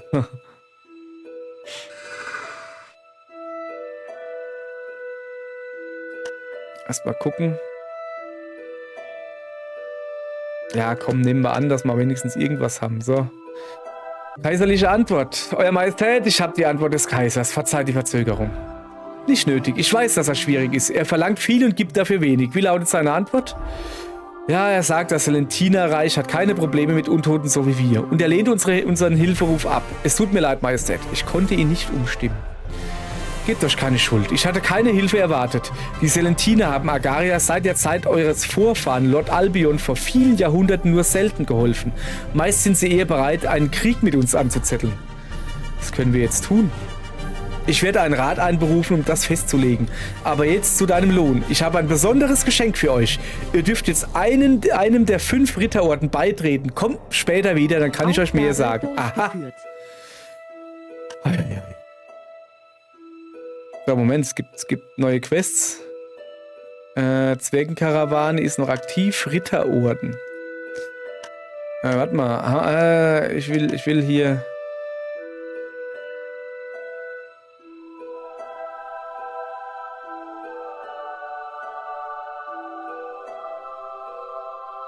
Moment, die ist aktiv.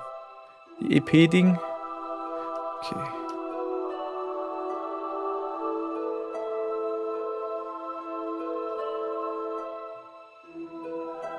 Kettenpanzerbeingleid. Ja, egal. So, ich will ja eigentlich... Hier, Zitadelle. Ich habe wieder ein bisschen Geld zum Ausgeben. Ich mache mal eine Belagerungswerkstatt. Mit einer Belagerungswerkstatt kannst du andere Städte auf der Karte angreifen und einnehmen. Tresorraum erhöht das Geldeinkommen von besetzten Städten. Habe ich alles noch nicht. Türme reduzieren die Chance einer Rebellion in deinen besetzten Städten. Habe ich alles noch nicht. Deshalb lassen wir das mal.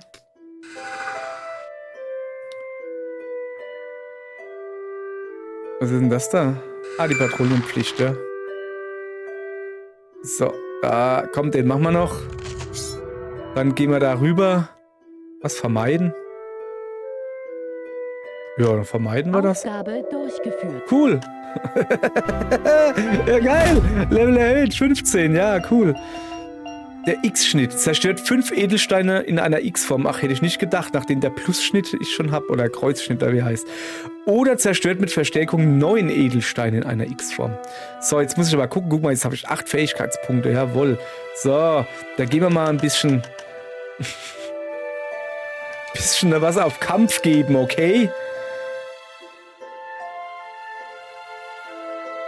Warte mal. Die hat ja hier noch ritterliche Orden. Trainiere in Batonia. Achso. Ritter können an eine bestimmte Stelle auf dem Spielbrett stoßen und einen Edelstein zerstören. Mit der Kraft des göttlichen Rechts zerstören sie alle lila Steine auf dem Spielbrett. Batonische Ritter sind sehr gut ausgebildet. Dieser Ritter hat überdurchschnittlich viele Kampf- und Lebenspunkte. Gut. Ich beginne. Er braucht vor allen Dingen Blau. Sehr gut. Für mich. Au.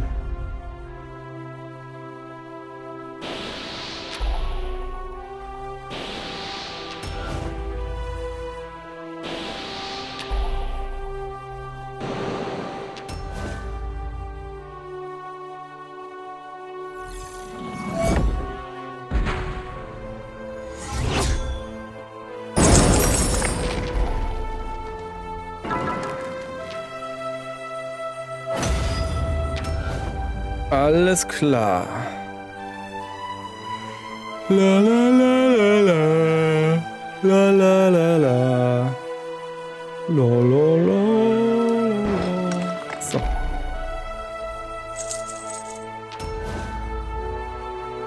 Ein bisschen grün, ein bisschen blau, ein bisschen rot, ein bisschen lila. Oh, Kacke. Das hätte meiner sein können. Ich krieg hier mal wieder auf... Okay, also jetzt, ernsthaft jetzt. Das wird jetzt wirklich der letzte Kampf. Ich muss ins Bett. Das wird immer übler hier. So.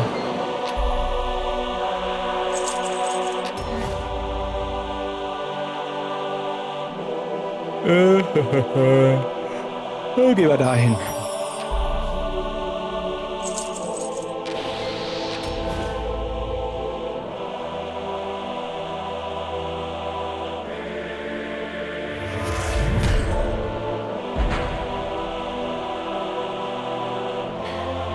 Wisst ihr, was ich meine mit ich muss ins Bett? Das ist ja jetzt nicht schlimm, es bleibt ja... Oh, guck mal, hab ich extra gemacht. Bleibt ja gespeichert und so, aber es ist halt... Wie ist das, ne?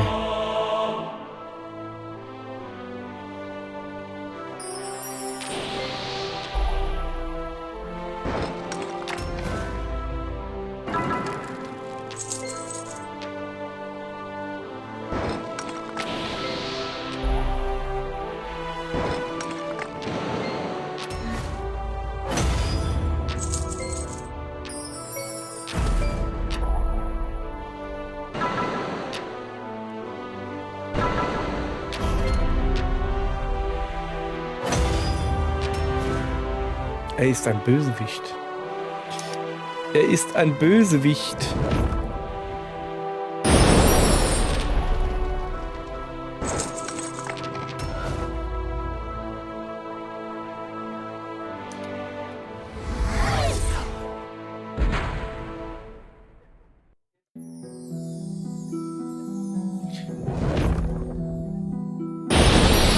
So, jetzt hat er mal wenigstens ein bisschen weniger Lebenspunkte wie ich, dann das gefällt mir schon deutlich besser hier.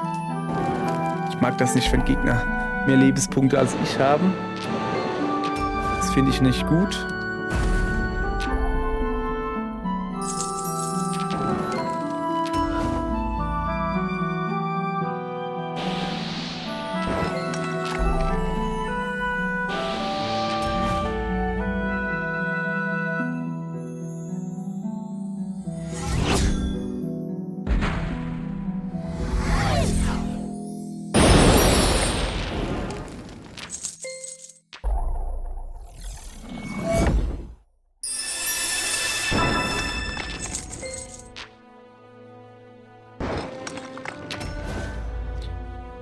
Jetzt nicht so viel gebracht, ne? Aber wenn er meint...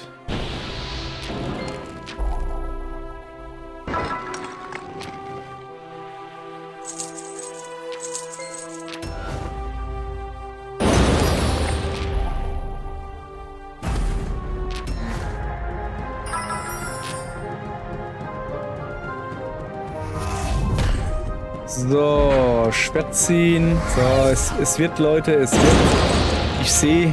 Ich sehe mein Bettchen schon vor mir. Das ist sehr gut.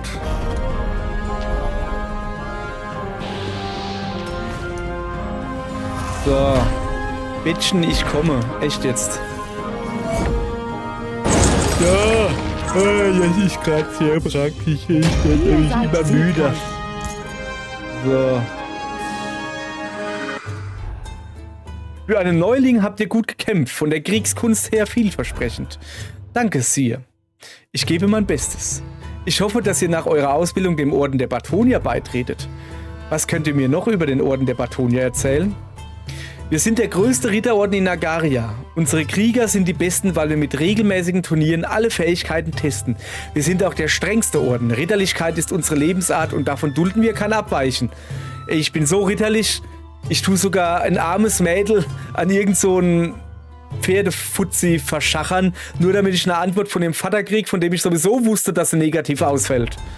Danke. Nach meiner Ausbildung seht ihr mich vielleicht wieder. Ritterliche Orden. Glückwunsch, du hast diese Phase deiner Ausbildung beendet. Suche jetzt die übrigen Ritter, damit sie dich weiter ausbilden. Aha. Was hätten wir denn hier? Also quasi... hier alles absuchen, oder wie?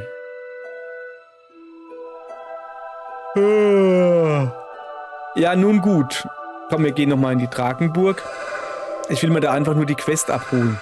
Och nö. Was haben wir denn hier? Vermeiden. Wobei ich schon gern eine Fledermaus als Reittier hätte. Nee, das vermeiden wir jetzt. Mission besorgen. Stürme auf hoher See. Stürme haben Seeschlangen in die Kanalisation von Drakenburg getrieben. Du musst die säubern. Ja, muss ich. Sollte ich. Werde ich aber wahrscheinlich nicht.